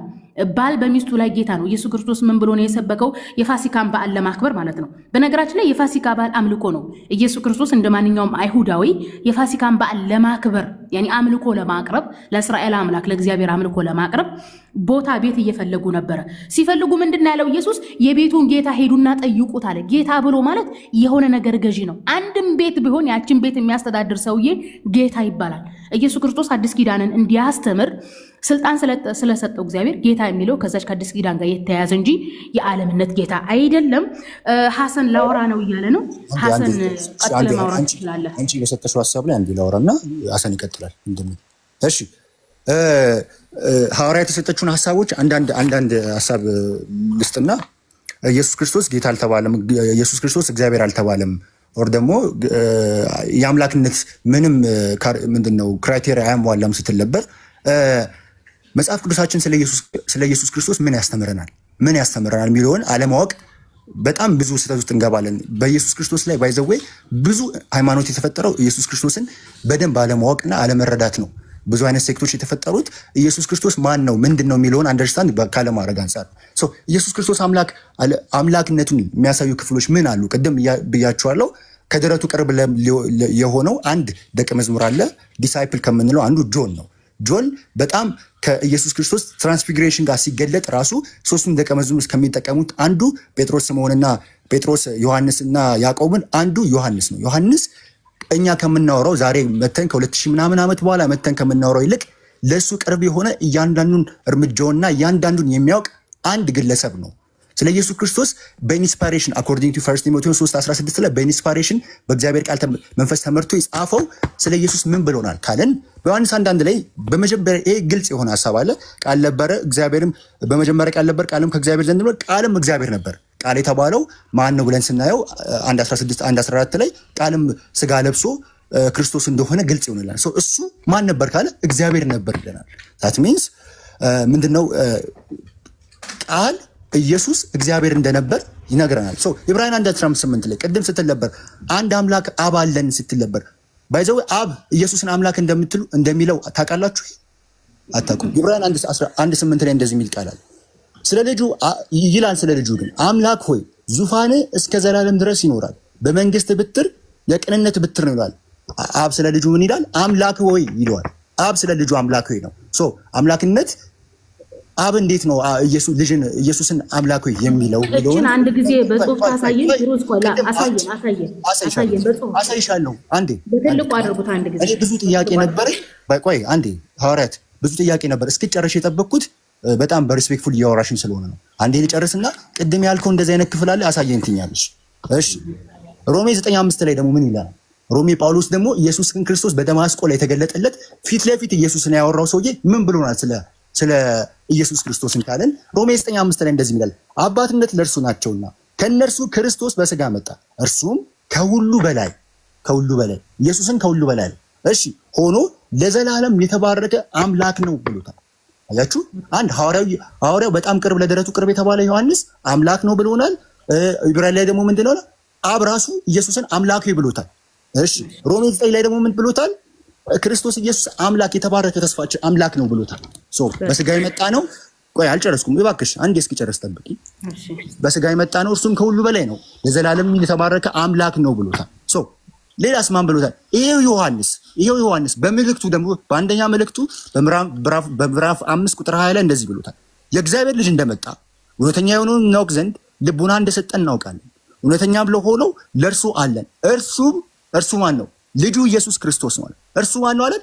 እውነተኛ አምላክና የዘላለም ሕይወት ነው። እሺ ሕይወትም ከሱ እንደሚገኝ የሕይወትም ምንጭ እሱ እንደሆነ የዘላለም እውነተኛ አምላክ እንደሆነ ይነግረናል። ጨምሮስ ጳውሎስ ደገመልን። በማን? በቲቶ ምዕራፍ 2 ላይ ከቁጥር 12-13 ጀምሮ እንደዚህ የሚል ይነግራል። ይህም ጸጋ ኃጢአተኝነትና ዓለማዊ ምኞትን ክደን የተባረከው ተስፋችንን እርሱ ማን ነው? እርሱ የታላቁ የአምላካችን የመድኃኒታችን የኢየሱስ ክርስቶስ ክብር መገለጥ እንጠባበቃለን። ማን ተባለ? ታላቅ ተብሏል። ምን ተብሏል? አምላክ ተብሏል። ምን ተብሏል? መድኃኒት ተብሏል። አያችሁ፣ መድኃኒት አምላክ ታላቅ የተባለው ማን ነው? ኢየሱስ ክርስቶስ ተብሏል።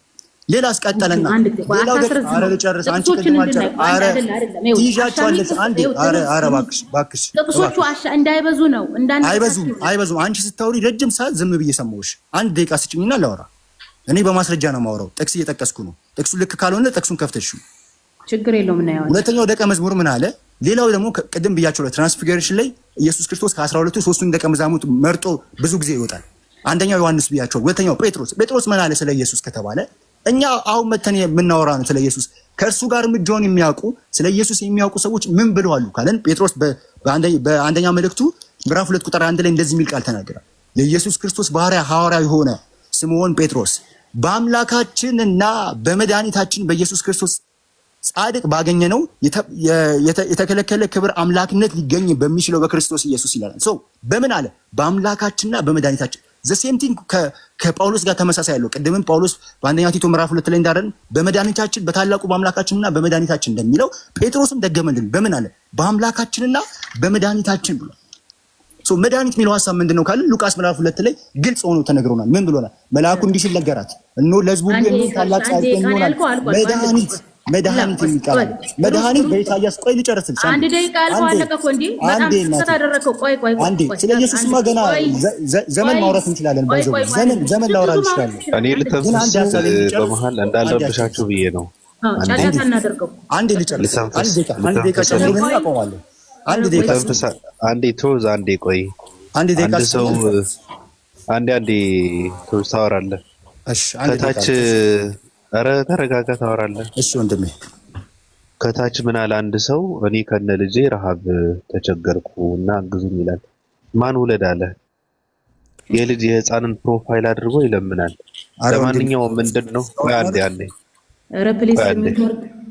ቆይ ችግሩ ምንድነው? እኔ የሚታነቅ ሰው ማየት ነበረብኝ። መታነቅ ምንም መታነቅ የለም። አሁን ቃል በቃል የምታወሩ ከሆነ መልካም ነው እንጂ እንደዚህ አይነትማ ጋዜጣዊ መግለጫ እየሆነ ነው።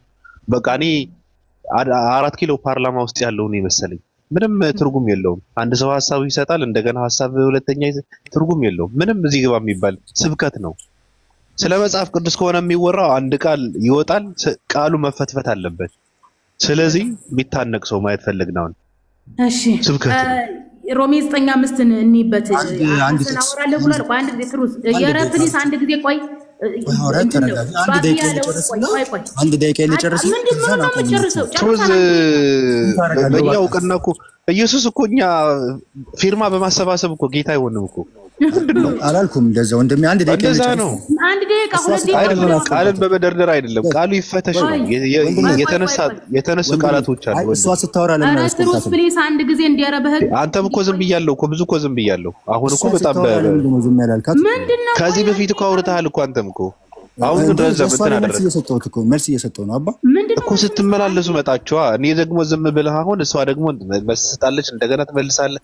ትርጉም የለውም። አንድ ጥቅስ አውጡና አንድ ቃል አውጡና ከመጽሐፍ ቅዱስ እሱ መታይ አለበት እንጂ ጋዜጣዊ መግለጫ ምንድነው ትርጉም? እሺ ሐሰን እንትን ላወራ ነው ብሏል። ከዛ በፊት ትሩዝ ቆይችን ሮሜ 9:5 ላውራትና ሐሰን ትቀጥላለህ። ይቅርታ ትሩዝ ሮሜ 9:5 ላይ አንድ ጊዜ ቆይ ሐሰን አይገባም ማለት ነው። ተረጋጋ። 2000 ሁሉ አምላክ ያለው ነው። ዛሬ አምላክ ልታረገው ፈለግ። ተረጋጋ። ቆይ ትንሽ ቅድም ግን አምላክ ነው ባይዘው አብ ኢየሱስን አምላክ ብሎታል ነው ያለው። አዎ ኮሜንት አድርጌ ነው ለማለት ነው የፈለኩት። ታውቃለህ አብ ለወልድ አምላክ ብሎታል አለን እኮ። ተረጋጋ።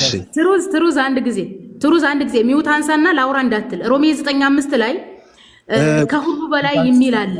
እንደ መጽሐፍ ቅዱስ አስተምሮ ከሁሉ በላይ ማን ነው? እሺ ቆይ ተረጋጊና አንቺ ካወራሽ እኔ እገባለሁ። ሐሰን አይገባም ማለት ነው። እኔና አንቺ ችግር የለም። እናንተ እናወራለን። ሮሜ 9:5 ላይ እንሂድና እንደ መጽሐፍ ቅዱስ አስተምሮ ይዋዳምተኝ ይውል አትንቀዥቀዥ፣ ቀስ ብለን እናውራ። ሮሜ 9:5 ላይ ከሁሉ በላይ ለዘላለም የተመሰገነ አምላክ ነው ይላል አይደለም? እንደ መጽሐፍ ቅዱስ አስተምሮ ከሁሉ በላይ ማን ነው? በጣም ጥሩ። ሮሜ 9:5 አውዱን ጨርስና እሱ ምንድናወራ እንደ መጽሐፍ ቅዱስ አስተምሮ ከሁሉ በላይ ማን ነው? ተከሽ ሮሜ 9:5 ከሁሉ በላይ ይላልና እንደ መጽሐፍ ቅዱስ አስተምሮ ከሁሉ በላይ ማን ነው? እኮ ሮሜ 9:5 ነው እኮ ነው ከሁሉ በላይ ነው የሚለው። ከሁሉ በላይ ማን እንደተባለ ላሳይሽ እኮ እሺ ማን ከሁሉ በላይ ማን ነው? ቆይ እሱ መልስልኝ። እንደ መጽሐፍ ቅዱስ አስተምሮ ገመልስልሽ ነው ያው ልከፍትልሽ ነው እኮ ትከፍታለህ። ያው በቃ የጠየቅሽኝ ደግሞ እንደመልስ እድል ስጭኛ። በጣም ጥሩ። እሺ ሮሜ 9:5 አባቶች በእነርሱ ናቸው፣ ክርስቶስን በስጋ ትውልድ አደረጉ፣ የሚቆጠረው ከእርሱ ነው፣ እርሱም ከሁሉ በላይ የሆነ ዘላለም የተመሰገነ አምላክ ነው ይላል። በጣም ጥሩ። ከእንደ መጽሐፍ ቅዱስ አስተምሮ ከሁሉ በላይ የተባለ ማን ነው? በጣም ጥሩ። ቆይ ልመልስልሽ። እሺ አባቶች አብርሃም፣ ይስሐቅ፣ ያዕቆብ ልጆች ማለት ነው። እሱን ተው። አሁን ከሁሉ በላይ የተባለ ማን ነው? ቀጥታ መልስ። ሮሜ 9:5 ነው የጠቀስሽኝ። በሱ ነው መልስልሽ። ታዲያ እንደ መጽሐፍ ቅዱስ አስተምሮ ከሁሉ በላይ የተባለ ማን ነው? እድል ስጪኝ እንደመልስልሽ። ለምንድን ነው አፌ ለምትቆ እኮ ዝም በይ የመለስኩልሽ እኮ እንዴ። አባቶች የተባለው አብርሃም፣ ይስሐቅ፣ ያዕቆብ ልጆች ነው። አምላክ ደግሞ ከሁሉ በላይ የሆነ አምላክ ነው የተባለው። ከሁሉ በላይ የሆነ ለዘላለም የተመሰገነ አምላክ የተባለው እንደ መጽሐፍ እዚህ ጋር ኢየሱስ ነው። ከሁሉ በላይ ማን ነው? ኢየሱስ ነው። እዚህ ጋር ይባልማ መጽሐፍ ቅዱስ አንዱ ካንዱ ለብቻ የሚሆን አይደለም። ይኸውልህ ሮሜ ስፔሲፊክ ችግር የለውም። ስፔሲፊክ ብትጠይቅም ኦል ብትጠይቅም መጽሐፍ ቅዱስ ይኸውልህ ሮሜ ለምን ጠቀሽ ታዲያ? ሮሜ 9:5 ላይ ኢየሱስ ተብሏል። ትሩዝ አዳምጥ። ይኸውልህ መጽሐፍ ቅዱስ ጳውሎስ ከብሉይ ኪዳን ጋር አይጋጭም። ጳውሎስ አይሁዳዊ ነው። አዲስ ኪዳን ከብሉይ ኪዳን አይጋጭም በመለኮታዊ አስተምሮ። ስለዚህ አዳምጠኝ ፕሊስ አንድ ጊዜ። ጳውሎስ ስለ መለኮት ሲያስተምር ከብሉይ ኪዳን አንቺ ብቻ ማን ጠያቂ እንዳደረግሽ እኔም ጠይቅሻለሁ። በሕግ አምላክ ሰው እኔም ጠይቅሻለሁ። መለኮታዊ አስተምሮ ላይ ነው ፎከስ አድርገን እያወራን ያለ ነው። ጳውሎስ ስለ መለኮታዊ አስተምሮ ሲያስተምር ከሌሎች ወንጌሎችና ከብሉይ ኪዳን ጋር እየተጋጨ አይደለም። ስለዚህ የጳውሎስን ሐሳብ እንድንረዳ እንደ መጽሐፍ ቅዱስ አስተምሮ ከሁሉ በላይ ማን ነው? ያው እንደ የጳውሎስ መልእክት ስለጠየቅሽ እንደ ሮሜ 9:5 ኢየሱስ ነው። ጳውሎስ ከሌሎች ሐዋርያት ጋር አይጋጭም። በመለኮታዊ አስተምሮ ጳውሎስ ከሌሎች ጋር ተመሳሳይ ነው። አይጋጭም አልኩሽ እኮ ተጋጭ አልኩ እንዴ? ሮሜ 9:5 ጥቅስ ስለወራሽ ኢየሱስ ነው። ካልተጋጨ እንደ መጽሐፍ ቅዱስ አስተምሮ ከሁሉ በላይ ማን ነው? መልስ ሰጠውሽ እኮ ይኸው። መቼ ነው የመለስከኝ? ከሁሉ በላይ አብርሃም ነው። ከሁሉ በላይ የሆነ አምላክ አብርሃም ነው። እንደመጽሐፍ ኢየሱስ የሚለው ቃል ይከብድሻል እንዴ? ኢየሱስ ለምን ኢየሱስ ከሁሉ በላይ ማን ነው ተብለለ? ኢየሱስ ነው ያልኩት። አረ መድኃኒዓለም፣ አረ የሰማሽኝ እናቱ። እሺ ኢየሱስ ከሁሉ በላይ ነው እንደመጽሐፍ 9:5 ላይ ኢየሱስ ከሁሉ በላይ ነው ይላል። በቃ አለ። ስለዚህ ኢየሱስ ከአብ በላይ ነው ኢየሱስ አላልኩም። ከሁሉ በላይ ነው ይላል። ከሁሉ ማለት አብ ነው። መጽሐፍ ቅዱስ አስተምሮ ከሁሉ በላይ ነው ሲባል ኢየሱስ ነው ብላል። ከሁሉ በላይ አብ ነው። ከሁሉ በላይ አብ ነው ይላል። አይ ከሁሉ በላይ ሲባል አብን እየጠቀሰ ነው። እንዲህ ከሁሉ በላይ ሲባል እንዲህ ስለ አምላክ እኮ ነው የሚወራው። አምላክ ከሁሉ በላይ አይደለም። እኛ ሁለት አምላክ አለን፣ አንድ አምላክ እኮ ነው እያለን ያለነው። ስለዚህ አንድ አምላክ ካደረክ ኢየሱስ አምላክ ታረቅ። አብን ለምን ተውከው? አንድ አምላክ እያልኩ ያለሁት እኮ አንድ ዲቫይን ስሪ ኤግዚስት ነው። ማን ዲቫይን ካለ እሱ አንድ ዲቫይን ስሪ ኤግዚስት የሚል መጽሐፍ ቅዱስ ላይ የለም። የወገናችን እያወራን ያለነው ከሁሉ በላይ የሆነ አምላክ ማን ነው? ቴዎሎጂካል ተርም ነው። ቆይ ቴዎሎጂካል እሱን ተው ፕሊስ። አንድ ቴዎሎጂካል ተርም እየጠየቅን ያለው ስለ መጽሐፍ ቅዱስ ነው። መጽሐፍ ቅዱስ ላይ ከሁሉ በላይ ማን ነው ነው? ያው ቆይ እናቴ ተረጋጋ። በእናትሽ ተረጋግተን ቶናችንን እንደ ጳውሎስ አስተምሮ ወገናችን እሺ በቃ እንደ መጽሐፍ አንድ ቶናችን ዝቅ አድርገን እንድናወራ ሰው እየሰማ ስለሆነ ሰሚ መጽሐፍ ቅዱስን ተውና ራሱን ጳውሎስ ሳላወራ ምን ይባይዘው ኦቶሪቲ ስክሪፕቸር ነው። ኦቶሪቲ ምናምን ነው ትሩዝ ኦቶሪቲ ስክሪፕቸር ነው። መጽሐፍ ቅዱስ አላወራም ትሩዝ መጽሐፍ ቅዱስ ልተውልህና አልተውም እኔ መጽሐፍ ቅዱስ አላወራም። በቃ ጳውሎስ ላይ ፎከስ አድርገን መጽሐፍ ቅዱስ አላወራም ልተውልህ ትለኛለች። ችግር የለውም በቃ ሙስሊም አይደለሁም እኔ እኮ ክርስቲያን ነኝ። ከመጽሐፍ ቅዱስ ችግር መብት ነው። አሁን ሌላውን ወሬ ምን አመጣው ነው? ሌላው እኮ ታዲያ ከመጽሐፍ ቅዱስ ውጪ አወራ ትለኛለች። ከመጽሐፍ ቅዱስ ውጪ አላወራም። አንድ ቃል አላወራም። መጽሐፍ ቅዱስ ያለኝን አወራለሁ። ጎበዝ ልጅ ተረጋግተን እንድናወራ ደግሞ በጳውሎስ ደብዳቤዎች ብቻ እንደ ጳውሎስ አስተምሮ የጳውሎስ ደብዳቤ አዲስ ኪዳን አይደለም ማለት እሱ ነው። አሁን ወዴት ነው? ለምንድን ነው ወዛው ሽጉጥ ወደዚህ ሽጉጥ? ከመጽሐፍ ቅዱስ ሉጣችሁ መጽሐፍ ቅዱስ ሽጉጥ እንደ ጳውሎስ አስተምሮ እንደ ጳውሎስ ስብከት ከሁሉ በላይ ማን ነው? ረበሳምጻፍ ይሄው እንደ ጳውሎስ ስብከት ይሄው ነገረልኝ ማለት እየተሰማማን ነው። ሜሮን አንቺ ጣልቃ አትግቢ። ትሩዝ እንደ ጳውሎስ ስብከት ተረጋጊ። ሐዋርያት ስለ ጮሽ እኮ የሚሰማ ነገር የሚወጣ ነገር የለም። ተረጋግተሽ ስትወሪ ነው። ተረጋጊና እኔ የምለውን ስሚ። according to Roman chapter 9 verse 5 ላይ ከሁሉ በላይ ኢየሱስ ክርስቶስ ተብሏል፣ አምላክ ነው ተብሏል። ከሱ አንፃር እያወራን ስለዚህ ሮሜን ከሌሎቹ በጳውሎስ ደብዳቤዎች እይታ አይታይም። ሮሜን ብቻ ፈትቼ ልሙት ነው እያልከን ያለው አይደለም። አየሽ ይሄን እኮ አውዳ ለማወቅ ይሄ ነው። በጳውሎስ ደብዳቤዎች መሰረት ከሁሉ በላይ ማን ነው? እናቴ ስሚ፣ እንደ ክርስትና አንደርስታንዲንግ አንድ ስክሪፕቸር ሲወራ አንድ ቆመን ነው አውዱን አይተን ምንድነው እያወራ ያለው። ሌላ ክፍል ላይ ደግሞ ስለዚህ አንድ ስክሪፕቸር የጳውሎስ ደብዳቤ የራሱ ለሮሜ አንድ ግለሰብ እኮ ነው ጳውሎስ። ቆይ እናቴ ለሮሜ ሰዎች ሲጽፍና ለፊልጵስዩስ ሰዎች ሲጽፍ አንድ አይደለም ጳውሎስ። ሁለት አምላክ ነው የሰበከላቸው። ለሮሜዎቹ ሌላ ፈጣሪ ነው የሰበከላቸው። አየሽ ይሄ እኮ ነው አለማው አንደርስታንድ አለማድረግሽ። እኛ ስለ አምላክነት እያወራሁ ያለው የጳውሎስን ደብዳቤ ነው እያወራሁ ያለው። በጳውሎስ ሐሳብ ከሁሉ በላይ ማን ነው ብዬ ጠይቄያለሁ። መልስ calm down according to ሮሜ እያወራን ከሆነ ኢየሱስ ከሁሉ በላይ ተብሏል። according to what እየጠየቅሽ ነው አንቺ? ስለምን እንደ ጳውሎስ አስተምሮ ነው? አኮርዲንግ ቱ ጳውሎስ ብዙ አስተምሯል። የትኛው አንዴ ይቅርታ፣ ምንም እየተማርን አይደለም ያለነው። አንድ ጊዜ ምንም እየተማር አይደለም። በጣም ተደከመኝ። ወላሂ ጆሮአችን ነው እንትን ያለው ከሌላ ሰው ጋር ወይ ከሚል ጋር ደከመኝ። ዝም ብለህ አንተ የምታወራው መጀመሪያ እሷም ዝም ብላ ነው የምታወራው፣ እኔም ዝም ብዬ ነው የማወራው። ለዛ አሁንም እያወራው እኔም የሆነ ሐሳብም ለመስጠት ራሱ አትሰጥም። ዝም ብለህ እንደ ቆርቆሮ ነው እየተተረተርክ ያለው። ቆይ ተረጋጋ። የሙስሊም ገጸ ባህሪ ካራክተር ነው ስድብ ነው። በለው ችግር የለውም። ተረጋጋና ኦኬ በቃ ከሌላ ሰው ጋር ቀጥሉ። አንተ ሐሳብን አስቀምጥ። በቃ ጨርሻለሁ ወንድሜ። ምኑን የጨረስከው አንተ? እንደ ጳውሎስ አስተምሮ ከሁሉ በላይ ማን ነው ስትባል እኮ መመለስ እኮ አልቻልክም እኮ። አየሽ አንቺ ሮሜን ሌላ ፈጣሪ እንደሚሰብክ ለሮሜ ሌላ ፈጣሪ እንደሚሰብክ ነው የተናገርከው። እንደ ጳውሎስ አስተምሮ ኢየሱስ አንድ ዲቫይን ያለን አንድ መለኮት አንድ አምላክ። ስለ ዲቪን ምናምን የሚል ነገር ጳውሎስ ይሄን አላስተማረም። ጳውሎስ ከሁሉ በላይ አንድ አምላክ አብ አለን ብሎ ነው የሰበከው። ታውቃለህ? ስለዚህ ምንድነው አሁን የዘረዘርኩልሽ ክፍል ምንድናቸው? አብ የኢየሱስ ራስ ነው። ሐዋርያነት ለቆሮንቶስ ሰዎች በላከላቸው ደብዳቤ ጆን አንዳንድ ላይ ቆመን እናውራ። እኔና አንቺ ወንድ ከሆንሽ ጆን አንዳንድ ላይ ቆመን እናውራ። እንዴ ጆን እኮ ግሪኩንም እያየን ግሪኩንም ከፍተን የጳውሎስን ደብዳቤ መናገር አቅቶ ሄደህ ጆን ላይ ለምን ትደበቃለህ? ካልሆነ ከሌላ ሰው ጋር ቀጥሉ። ከጳውሎስ አመልጠህ ዮሐንስ ጋር ለምን ትደበቃለህ? የዮሐንስ ሌላ ነው፣ የጳውሎስ ሌላ ነው። ስለ ጳውሎስ እናውራ ስትባል ፈራ። በቃ አውራ ዮሐንስ ማን ሐሰን በመሀል ማልገባው እኔ ጣልቃ ላለመግባት ነው ማለት እንዳልረብሽ ብዬ ነው። እናንተ ስለጀመራችሁት መጨረስ አለባችሁ ብዬ ነው።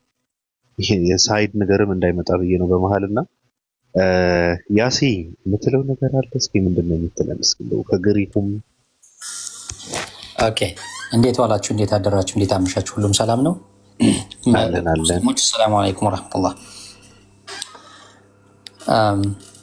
ማለት ትሩት ይሄን ሁሉ ነገር እስካሁን አይፈጅም ነበር እኮ ማለት ግሪኩ ላይ ሄዳችሁ ብታዩ ግሪኩ ቢከፈት ምክንያቱም እዚህ አማርኛው ላይ አምላኬም ሲባል እናንተ አምላኬም የተባለ ነገር በሙሉ ለአምላክ ነው የሚውለው እያላችሁ ነው። ሰማይና ምድር ለፈጠረው ነው የሚውለው እያላችሁ ነው። እንደዛ ግን አይደለም። ግሪኩ ላይ ሄደህ ብታነብ ለምን ሄድክ? ትሩዝ ይህንን ነገር መጨረስ ነበረብህ፣ መሄድ አልነበረብህም። አሁን ግሪኩ ይከፈትና ምንድን ነው እየተባለ ያለው እዚህ ጋር? ሌሎች ተዛማጅ ነገሮችን ማምጣት ይቻላል።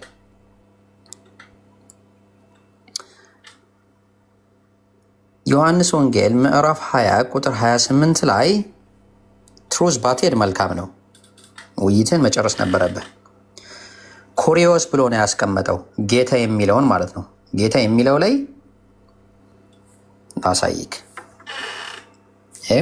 ዮሐንስ ወንጌል ምዕራፍ 20 ቁጥር 28 ላይ ጌታ የሚለውን እንግሊዘኛው ላይ ካፒታል ሌተር ኤልን ተጠቅሞ እነዚህን ሶስቱን ፊደሎች ስሞል ሌተር ነው የተጠቀመው። ግሪኩ ላይ ኩሪዮስ ነው የሚለው። ኦኬ አሁን ይህንን ኩሪዮስ የሚለውን መጠን እዚህ ስትሮንግ ነምበሩ ላይ ስንገባ ምን ለማለት ተፈልጎ ነው ብለን ስንል ካፒታል ሌተር ጂኦዲንም ተጠቅሞ ሊመጣ ይችላል። ሎርድ የሚለውን ተጠቅሞ ሊመጣ ይችላል። ማስተርስ የሚለውን ተጠቅሞ ሊመጣ ይችላል።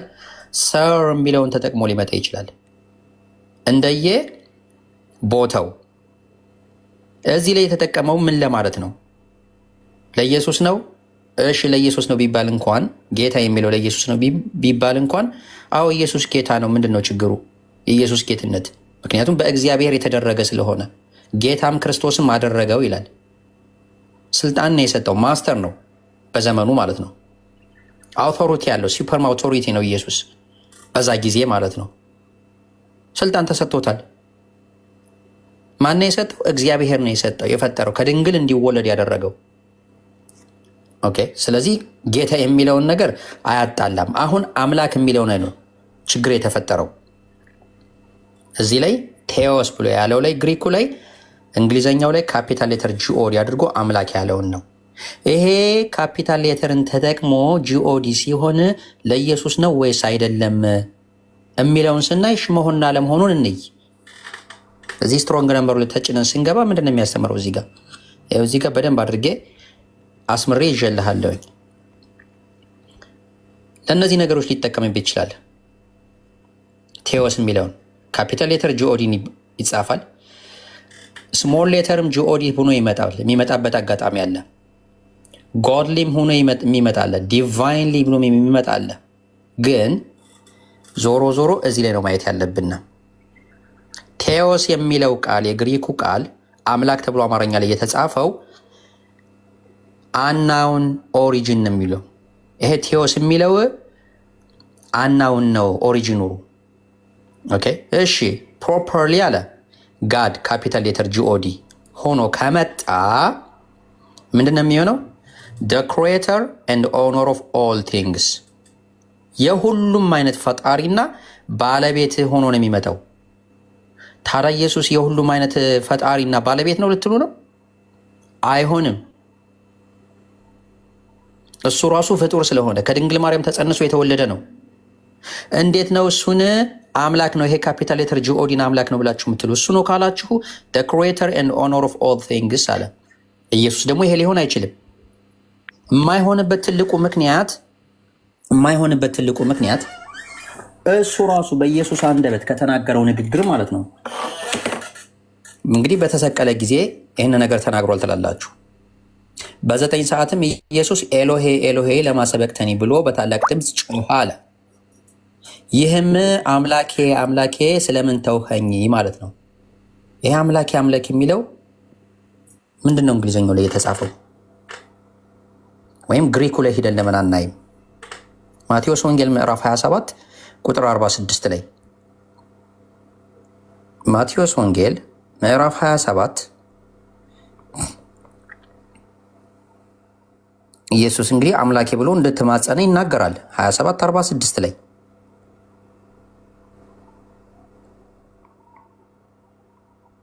ተኖት እስክሪብቶን እንትን በላት ሲባል ስለሚሰጥ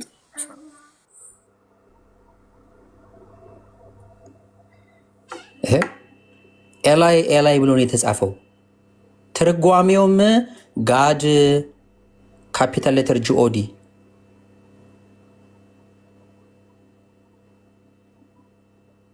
እንዴ ታዲያ እንዴት ነው እናንተ ኢየሱስን ራሱ አምላክ ነው የምትሉት? እሱ ራሱ አምላክ እያለ እየተማጸነ የዚህ ላይ ያሳየሁት ጋድ የተባለው ቴዎስ የተባለው the creator and owner of all things ሁሉንም የፈጠረ ያ የፈጠረውም የሁሉም ነገር ባለቤት ብሎ ማለት ነው። ኢየሱስ ታዲያ ማንን ነው እዚህ ጋር አምላክ እያለ እየተማጸነ ያለው? ያን ሁሉ ነገር የፈጠረውና የሁሉም ነገር ባለቤትን ነው ወይስ ራሱን ነው አምላክ እያለ ያለው? ግሪኩ ላይ ሂዱና አንብቡ። ለነዚህ ለእያንዳንዱ ነገር ራሱ ሌሎች ተዛማጅ ጥቅሶችን ማምጣት ይቻላል። ሐሰን ይቅርታ ተወጣ ማለት ነው። ሮሜ 9:5ንና እዛ ቅድም አብ ኢየሱስን አምላክነቱን መስክሯል ያለበትን አሳይልን። ዕብራውያን ምዕራፍ 1 ቁጥር 10 ላይ አብ ኢየሱስን አምላክ ያላለው እስኪ ያሳየን አንድ ጊዜ ጥቅሱን። ሮሜ 9:5 እሺ ቆይ ሮሜ 9:5 ላይ ከመጣ ሮሜ 9 ከላይ ቶፒኩ ምን ይላል? ምናልባት ቶፒክ አለው የምትጠቀመው መጽሐፍ ያንተ የእግዚአብሔር ሉዓላዊነት ምርጫ ነው የሚለው። አይዋ በጣም ጥሩ። የእግዚአብሔር ሉዓላዊነት ምርጫ ነው የሚለው። እግዚአብሔር እንደሚመርጥ ነው የሚያሳየው ቶፒኩ ራሱ ማለት ነው። ለዚህም ነው በተደጋጋሚ መጽሐፍ ቅዱስን ስናነብ በቋንቋ የተጻፉ መጽሐፎችን ስናነብ የትኛውን መጽሐፍ ስናነብ ከላይ ቶፒክ አለ። ቶፒክ ርዕስ ማለት ነው። የተሰጠው ርዕስ ስለዛ ስለ ርዕሱ እንደሚያወራ ማወቅ አለብን። አንደኛ ነገር። ሁለተኛ ነገር ስርዓተ ነጥቡም ራሱ የራሱ ምን አለው መልእክት አለው። ስርዓተ ነጥብና ቶፒክ የሚቀመጠው ለአንድ ሐሳብ ምንድነው? የሐሳብ መደበላለቅ እንዳይመጣ ነው። በመሆኑም ሮሜ 9:5 ምዕራፉ የሚያወራው ስለምንድነው? እግዚአብሔር እንደሚመርጥ ነው። እግዚአብሔር ማንን ነው የሚመርጠው? እስራኤላውያኖችን ይመርጣል። ምንድነው የሚለው? እየመረጠ ምን ያደርጋል? ሮሜ 9:4 ነው። የቱ ጋር ነው? እነሱ እስራኤላውያን ናቸው። ልጅነትን፣ ክብርን፣ ኪዳንን፣ የሕግን መሰጠት፣ የመቅደስ ስርዓት፣ የተስፋው ቃል ለእነርሱ ናቸው ይላል። እግዚአብሔር እነዚህ እስራኤላውያኖችን እየመረጠ ምን ያደርጋቸዋል?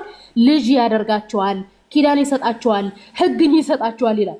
ክርስቶስን ምን አለ? ከነሱ ነው ይላል። ከነማ? እነዚህ ልጅነት ከሚሰጣቸው፣ ክብር ከሚሰጣቸው፣ ኪዳን ከሚሰጣቸው፣ ሕግና ስርዓት ከሚሰጣቸው ተመርጦ የመጣ ነው ማ ኢየሱስ ክርስቶስ። በምን? በተስፋ ቃል። ኢየሱስ ምንድነው? የተስፋ ቃል እንደሆነ ነው ሮሜ 9:5 የሚያስተምረን አንደኛ።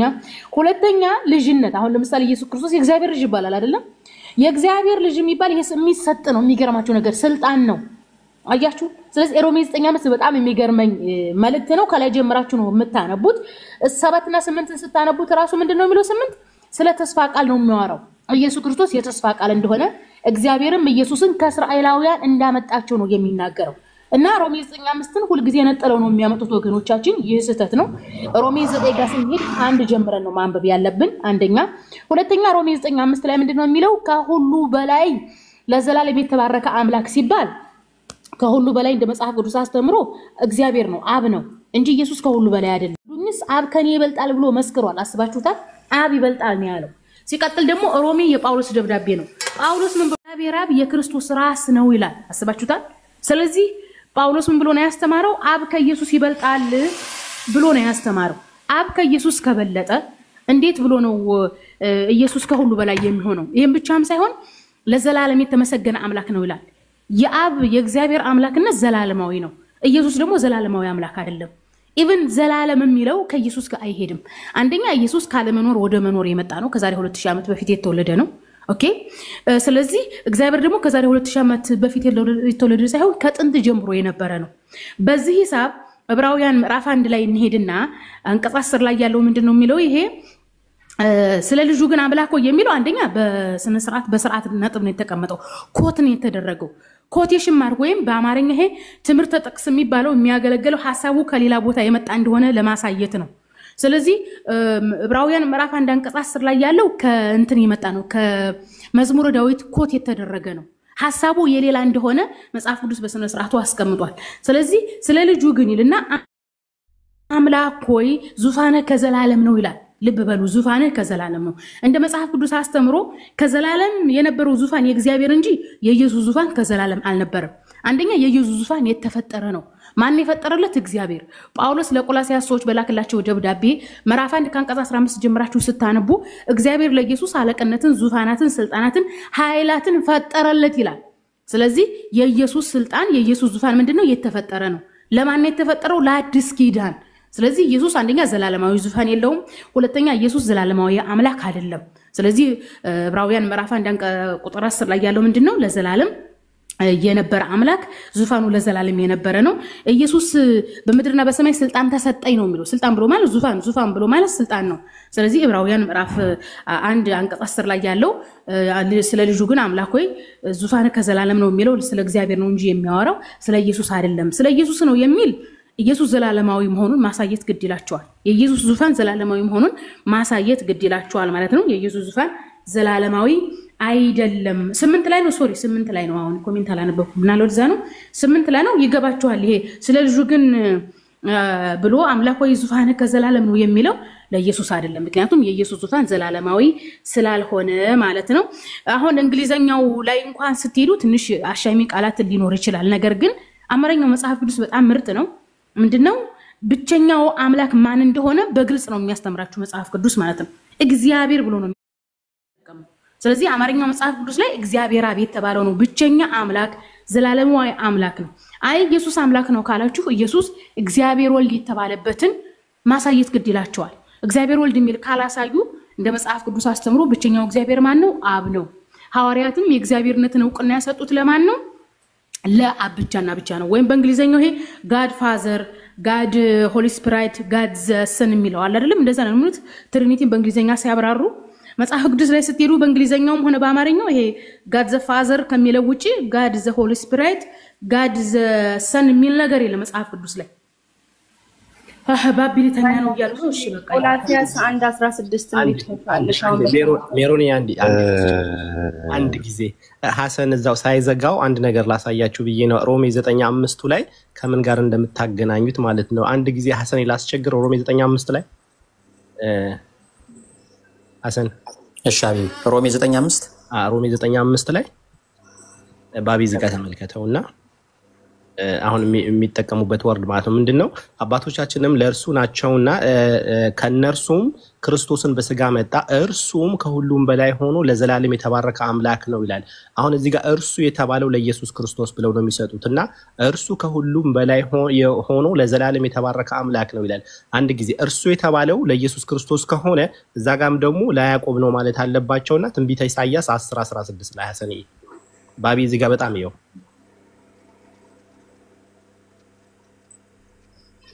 ስለዚህ እዛ ጋር እርሱ የተባለው ለኢየሱስ ክርስቶስ ከሆነ እዚህ ጋር ምን ይላል? ስለዚህ የሰራዊት ጌታ እግዚአብሔርን ነው 16 ትንቢተ ኢሳይያስ ነው ትንቢተ ኤርሚያስ ሶሪ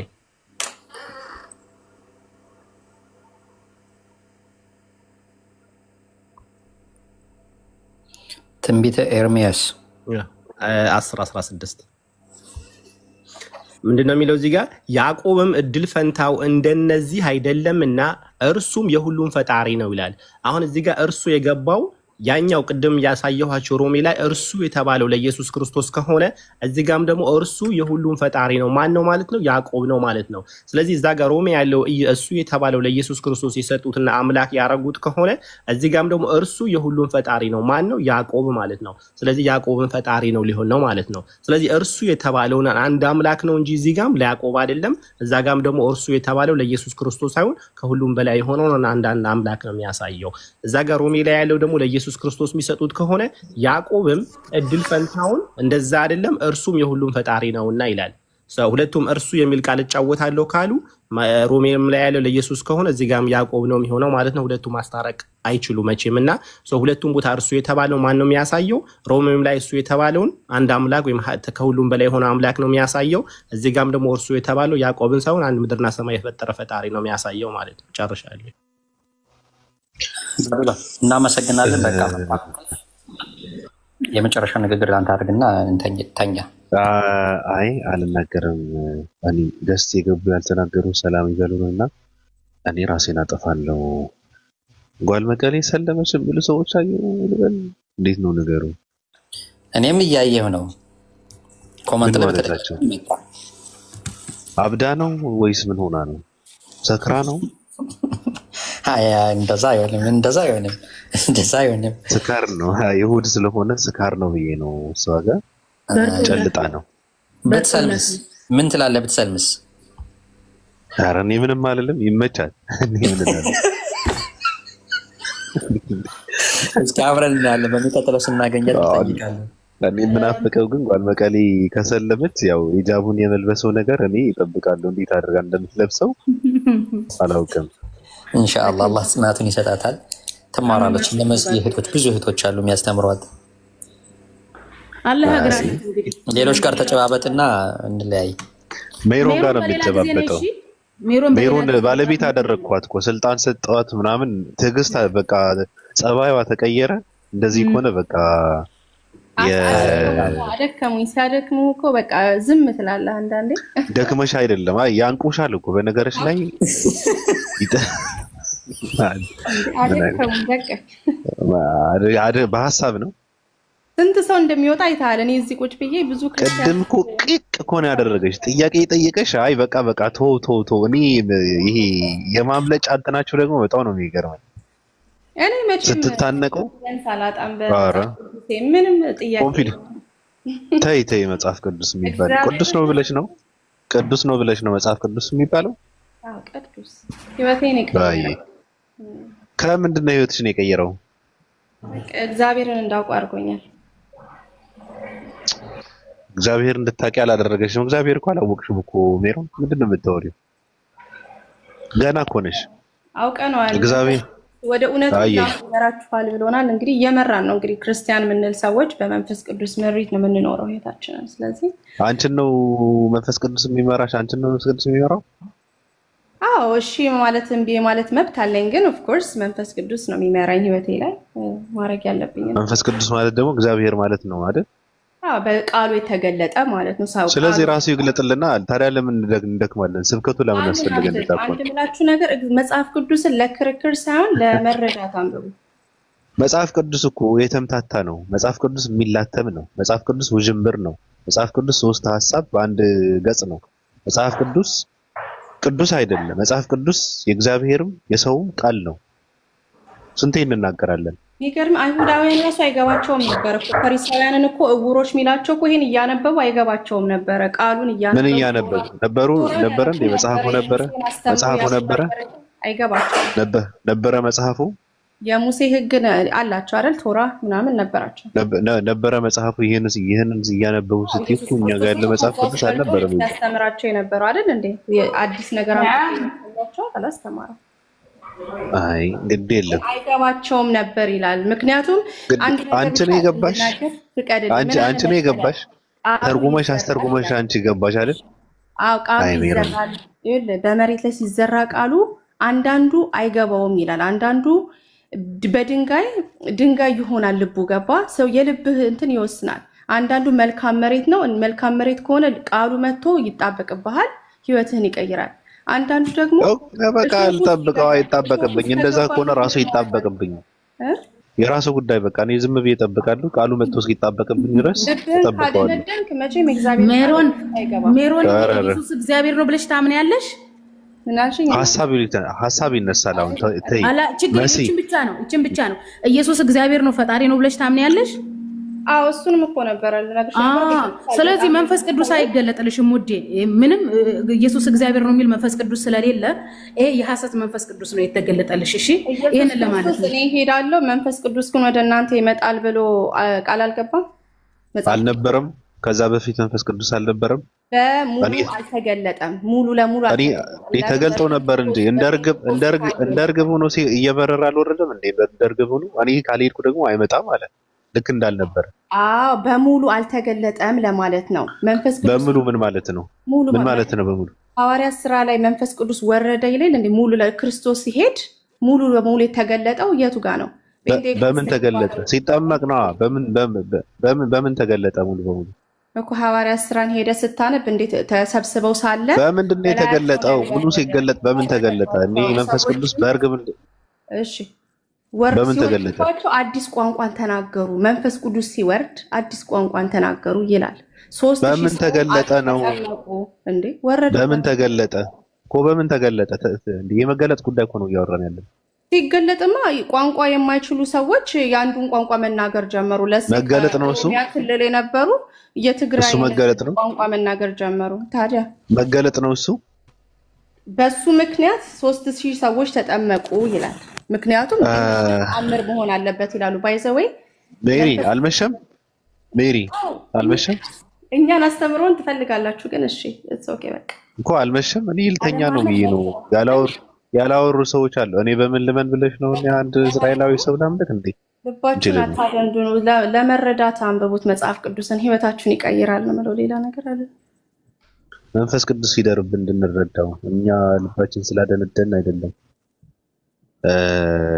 ኡስታዝ ጀማል ሰላም ብያለሁ። ያላወሩ ሰዎች እንጨባበጥና ሜሪ እኔና አንቺ በውስጥ እየተደዋወልን እያወራንበት ይህን ጉዳይ እንተኛለን።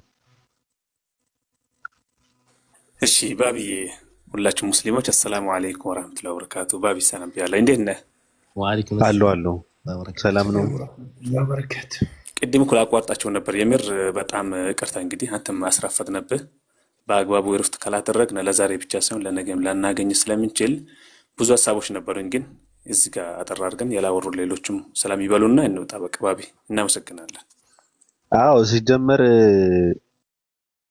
ሲረዝም ይሰለቻልና አንዳንዴ አጠር ሲል አሪፍ ነው። ለዛ ብዬ ነው ራሱ መተኛትም ስላለብኝ ነው። ግን ሲረዝም ትርጉም የለው ይሰለቻል። ለዛ ነው አዲስ ከመርዘሙ የተነሳ እኮ ነው አብን ወልድን አምላኬ ብሎ ጠርቶታል ያለው። ደንግጫለሁ እኮ እኔ ራሴ ደንግጫለሁ።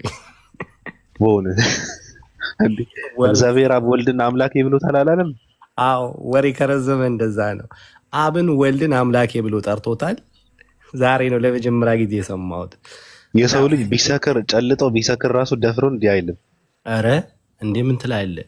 እንዴ የፈለገ ነገር ብትሆን አብን ለወልድ አምላኬ ብሎ ጠርቶታል የሚል ነገር ይሄ በጣም ከባድ ነው። ይሄ ያስደነግጣል። ይሄ እርጉዝን ያስወርዳል። በጣም ከባድ ነው። በጣም ምንም የምትለን ነገር አለ? ምንም ነገር በቃ ሰዓቱም ስለሄደ ባቢ እረፍና ነገ በሰፊ እናወራለን። አዎ መተኛት አለብኝ። ታኛ ነበር ነገ እንላለን። ፒላ ባቢ እንዴት ነው? ሰላም ነው አለን። እንዴት ነህ? አማን ነው አለን። ሰላም ነው። ምሽቱ እንዴት ነው? አሪፍ ነው። ቴሌግራሙ የት አለ? ለምንድነው ሊንኩ ከታች አላረከው? ቴሌግራም ሰው ያስፈልገናል የሚለው አንዳንዴ እንትኖችን ሰው የሚጽፈውም እኛም የምንጽፈውም ነገር ማንበብ ከፈለጉ ነው መግባት ያለበት እንጂ እኮ ሰው ፒላ እኛ ምንም አንጠቀምበትም። ገብቶሃል አባባሌ? የፈለገ ሰው ይግባ። አሪፍ ቪዲዮዎች አሉ፣ ጥቅሶች አሉ። ቢያንስ ያ ሰው አንብቦ የሚረዳው ነገር አለና ሊንኩን ላይ አድርገው። አለ እኮ ሊንኩ አለ፣ ግን የፈለገ ሰው ብቻ ነው መግባት ያለበት። አለ የለም ስትገባ ነው የምታገኘው። ውስጥ ስትገባ አካውንቴ ላይ ታገኘዋለህ። ግን ምንድነው ምናልባት እንደዚህ አይነት ጽሁፍም ላይመቻቸው ይችላል ምናምን። ስለዚህ የፈለገ ሰው ይገባል፣ ምንም ችግር የለውም። የተመቸው ሰው ብቻ ነው ቴሌግራም ላይ ቆረጧት። ጓል ማቀል ወሰዷት፣ አሸለበች አሉ እኮ። ስካር ነው እንዳታምናት። ዛሬ ጨልጣ ነው። እኔ እንትን አላምናት።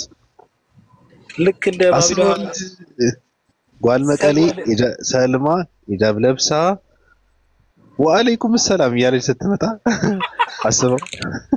የማይሆን ነገር ነው። ቁርአን ይዛኛን ወደ አላህ ግቡ ትለናለች። እኔ አይመስለኝም። እኔ እንትኗን ዋይኗን እየጨለጠች ነው የምትገባው በየቀኑ ነው። ግን ውስጣችን እስኪ በረታ የሰው ልጅ አይደል እያለች የምትመጣው ነው የሚመስለኝ። ከሰለመች ነው ራሱ ከኛ በቃ። ለማንኛውም መልካም አይደል? በጣም ብዙ ሰዓት ወስዳ ሰርች አርጋ አንብባ ጠይቃ ስለሆነ ሁላችንም ትሻላለች ብዬ ነው ተስፋ ማድረግ። for 2 years እያነበበች መጽሐፍ እየተላከላት እየጠየቀች ተንከራተተች እኮ የኔ እህት።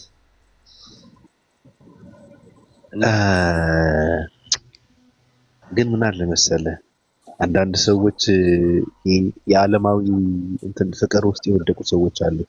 ገብቷል። ጓል መቀሌ ደግሞ በጣም ቅውስ ያለ እንትን ውስጥ ነች። ላይፏ በጣም እኔ እንትን ነው እንደምታውቀው። እና እንደዚህ አይነት ሰዎች በእርግጥ ከወጡ ወጡ ናቸው። ከባድ ነው። ህይወታቸው ብዙ ነገር ስለሚያውቁ ያላዩትና የማያውቁት ነገር ስለሌለ ምንም ነገር ለነሱ ብርቅማ አይደለም። ልክ ነህ። ይሄ መጠጥ የሚባለው ይሄ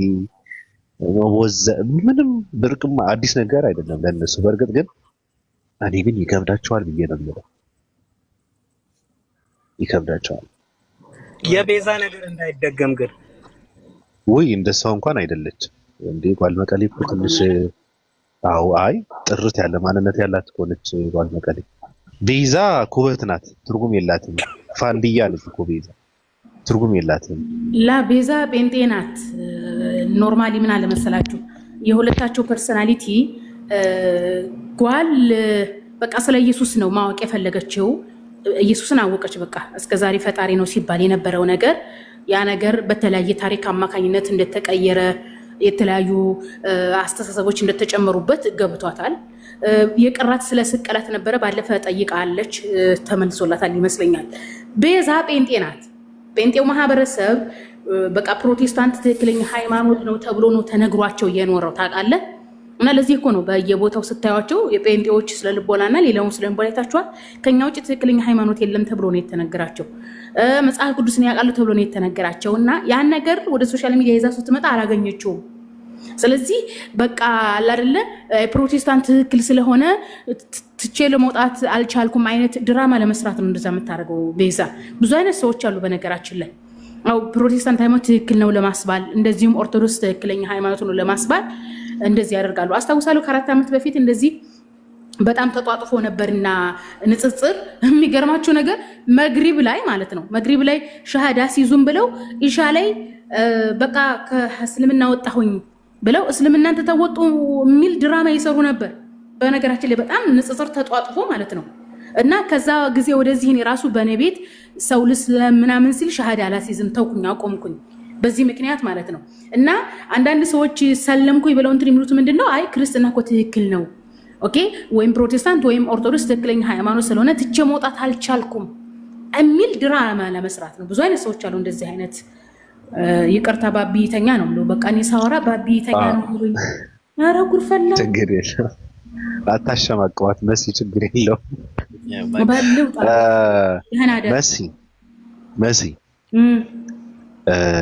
በነገራችን ላይ ልጅቷ በውስጥ የሚያወሯት ጀለሶቿ ብዙ እኔ መልእክት የመጣልኝ ነገር ነበረ የብዙ ሰዎች የተለያየ ማለት ነውና ክርስትና እውነት ነው ድምጽ አለ የሚል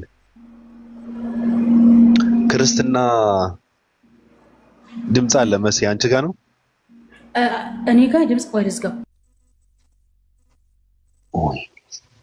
አናው ወደይ በጣም ከባድ። ለማንኛውም ምንድነው ያደረገችው ልጅቷ ስትሰል ሃይማኖተኛም አይደለችም፣ ሆዳም ነች። ሆዷ ከሃይማኖቷ በላይ ነው። አምላኳ ሆዷ ነው።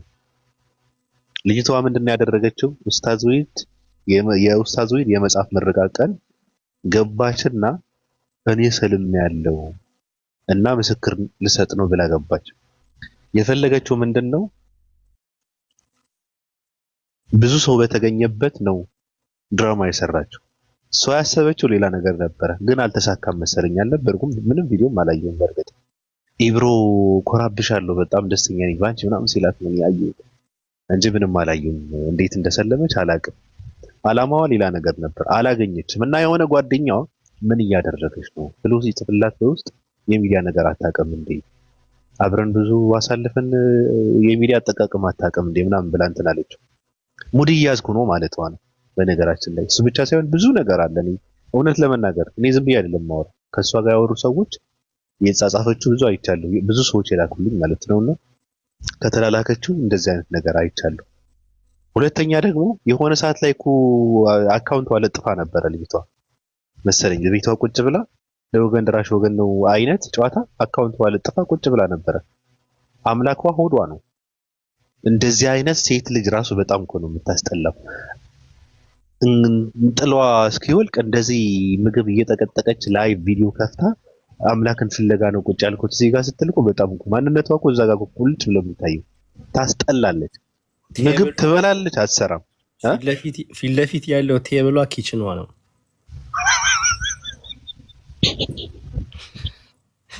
ኪችን ነው። እኔ ራሴ ፍሪጅ ውስጥ ብገባ እንደዚህ ምግብ አላገኘም። ፊት ለፊት ያለው ቴብል ላፕቶፕ ያስቀመጠችበት ኪችን ነው።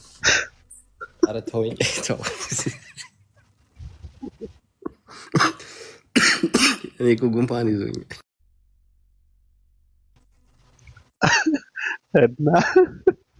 እና ለማንኛውም አይገናኙም። አምላኳ ሆዷ ነው። ቅድም አስገቡኝ ሳቡኝ ስትል ነበርና ነኝ ምን ፈልገሽ ነው ወይ ፈልገህ ነው? ሰላም ባቢ እንዴት ናችሁ? ሙስሊሞች አሰላሙ ሰላም ሰላም። ጥያቄ ነበረኝ ማለት ነው። ለመስም ከወነሳችሁ እንትን ስለምን ነው ጥያቄሽ? ስለምን ነው ጓደኛዬ ጋር ስናወራ ማለት ነው ኢትዮጵያ ውስጥ ክርስቲያኑ የቁጥር ብዛት አለው ብላለች ማለት ነው። እሺ የቁጥር መብዛት ሙስሊሙን በዛ ክርስቲያኑን በዛ በቁጥር ብዛት እውነት ይሆናል ወይ? መጽሐፍ ቅዱስም ላይ ወይም ቁርአኑም ላይ አለ ወይ እንደዚህ የሚል? ይሄንን እንድናቅ ፈልጌ ነው። ሐሳቡ ቃጤንሽ አንቺ ደግሞ መረጉር ፈለ ሐሳቡ ቃጤንሽ የሚጠይቅ ጥያቄ አትሽ ነው እንደዚህ ጥያቄ የሚጠይቀው? የህይወት ጥያቄ የለብሽም? የህይወቱ ውጣ ውረድ ሐሳብ ትካዜ ምናምን የለብሽም? አሁን ይሄ ጥያቄ ነው። ይሄ ገነት አይሆንሽ ጀሃነም አይሆንሽ። አሁን ይሄ እኔም እኮ ካገባሽ እኮ እኔም ለዛ ነው እሷ እንድትረዳ ነው እንጂ ለኔ እኮ አይደለም። ለልጅቱ ነው። ይኸውልሽ ኢትዮጵያ ውስጥ የህዝብ ብዛት አለ። ጎግል ላይ ሰርች ብታደርጊ ክርስቲያን የቁጥር ብዛት አለ ብላ ስላለች ነው እኮ ተወልቷን ነው። እኔ የምትናገርኩት ይሄን ነው። በኢትዮጵያ ህዝብ አቆጣጠር ማጆሪቲው ክርስቲያን ነው። ችግሩ እኮ ይሄ እውነት ያደርገዋል ወይ? አያደርገውም። እንደ የዓለማችን ሰፊ ህዝብ እኮ የቻይና ህዝብ እኮ ነው። እና ሃይማኖት የሌላቸው አሉ፣ ቡድሃን የሚያመልኩ አሉ። እና እነዛ ትክክል ናቸው ማለት ነው አይደለም? የቁጥር ብዛት እኮ ያልኳት ያለሁት የቁጥር ብዛት እውነት ሊያደርገው አይችልም ነው ያልኩት። በጣም ጥሩ። ይኸውልሽ ኢትዮጵያ ውስጥ ህዝበ ክርስቲያኑ ደግሞ በቁጥር እየበዛ የመጣው የኦርቶዶክስ ነገስታቶች ከ1500 ዓመት በላይ ኢትዮጵያን ገዝተዋል። ስለዚህ ክርስትና በኦርቶዶክስ አማካኝነት ከሰሜን እስከ ደቡብ የተስፋፋው በእንትን ነው፣ በሰይፍ አማካኝነት ነው። እነሱ ሲገዙ ስለነበረ በግዴታም ሰው ሃይማኖት ይቀይር ነበር። ዋቄ ፈታውም እስላሙም ባህላዊ እምነት ተከታዩም ደቡብ ጋር ብትሄጂ ኦሮሞ ጋር ብትሄጂ የሸዋ ኦሮሞ በግዴታ ነው ወደ ኦርቶዶክስ የተቀየረው። ዋቄ ፈታዎች ነበሩ። ወደ ከፋ ብትሄጂ፣ ወደ ሲዳማ ብትሄጂ፣ ወደ ወላታ ብትሄጂ እዛ አካባቢ ያለው ባህላዊ እምነት ተከታይ በግዴታ ነበር እንትን የሆኑት ወደ ኦርቶዶክስ የገቡት። ወደ ማዕከላዊ ኢትዮጵያ ብትሄጂ እስከዛሬ 60 ዓመት ድረስ ስልጤዎች ትምህርት እንዳይማሩ፣ ሀዲያዎች ደግሞ በግዴታ አንገታቸው ላይ ማተብ የኦርቶዶክስ መገለጫ የሆነውን ክር እንዲያስሩ ይደረጉ ነበር። ስለዚህ ኦርቶዶክስ ማህበረሰብ ኢትዮጵያ ላይ ሰፊ ቁጥር ያለበት ትልቁ ምክንያት ምንድነው? በሰይፍ የተስፋፋ ነው። በወረራ የተስፋፋ ሃይማኖት ነው። እነሱ አገረ ገዢ ነበሩ። ደርግ እስከገባበት ሰዓት ድረስ ኢትዮጵያን ሲያስተዳድር የነበረው ኦርቶዶክስ ማህበረሰብ ነው። እንዲያውም ኦርቶዶክስ ማህበረሰብ አንደኛ ደረጃ ዜጋ ነበር። አንደኛ ደረጃ ዜጋ ብሎ ማለት ሙስሊሙና ኦርቶዶክሱ እኩል መብት አልነበረውም። ያለፈው ታሪክ ነው። ታሪክ ለማወቅ ሞክሩ። ባቢ ደህና አይደል? ልውጣ ይቅርታ። እኔ ጥያቄ እዚህ ጋር እሷ እንድትረዳ የቁጥር ብዛት እውነት ሊያደርገው አይችልም ነው ያልኳት። በቃ ይሄንን እንድታውቅ ነው እንጂ እሷ እንድታውቅ ነው እንጂ ለኔማ ብዙ እየተማርኩ ብዙ አውቃለሁ ማለት ነው። ይሄን እንድታውቅልኝ ፈልጌ ነው። እሺ በቃ አውቃለች። ባቢ በቃ እንትን በልተኛ። ኑራዲስ ማጆሪቲው ክርስቲያን ነው ብላ ነበረ። መሲግን ነው ነው ምክንያቱም አሁን ሲጀምር የኢትዮጵያ የፖፑሌሽን ነምበር ትክክለኛ ስታቲክስ የለም። ዝም ብሎ ኖርማሊ በግምት ነው እንጂ የሚወሰደው እያንዳንዱ ቦታ ተቆጥሮ አይደለም። ባህይና ዋቃን ይቆጠራሉ ኢትዮጵያ ውስጥ ተቆጥሮ አያውቁም እኮ አይቆጠርም። እና ስፔሻሊ ወደ ባህይ እምነት ተከታዮችና ዋቀፌና እምነት ተከታዮች ተቆጥሮ አያውቁም። ወይ ክርስቲያኖች ነው እየተባሉ ነው። ያ ሲጀምር በያው ኢትዮጵያ ውስጥ የሆነ በሃይማኖት ደረጃ ተቆጥሮ አይታወቅም። ጀስት ኖርማሊ ራንደም አቬሬጅ በመውሰድ ነው እንጂ ብዙ ጊዜ ሲቆጥሩ የኢትዮጵያ የህዝብ ፖፑሌሽን ነምበር ስንት ነው ብለው ነው እንጂ የሚቆጥሩት ይሄን አክል ፐርሰንት ክርስቲያን ነው ሲመዘግቡ የሆነ ማርክ የሚያደርጉት ነገር የለም። ያንን እያንዳንዱ ቤት ሙስሊም ክርስቲያን ብለው በዛው ማጣራት አይፈልጉም። ሁለት ደግሞ ሁሉም ሰው ደግሞ አይቆጠርም። በተለይ ወደ ክፍለ ሀገር ስትሄድ ማለት ነው አንድ ሰው 10 ሰው ኖሮ ሁለት ሰው ነው ሁለት ነኝ ብሎ ነው የሚያስመዘግበው። ልጁ የሚወሰድበት ይመስለዋል። እና ቁጥር እኔ ሰምቼ ስለማላውቅ ነው።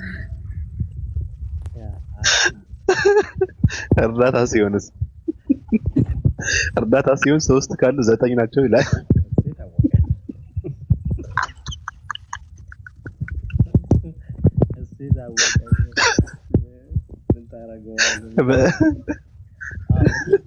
ለማንኛውም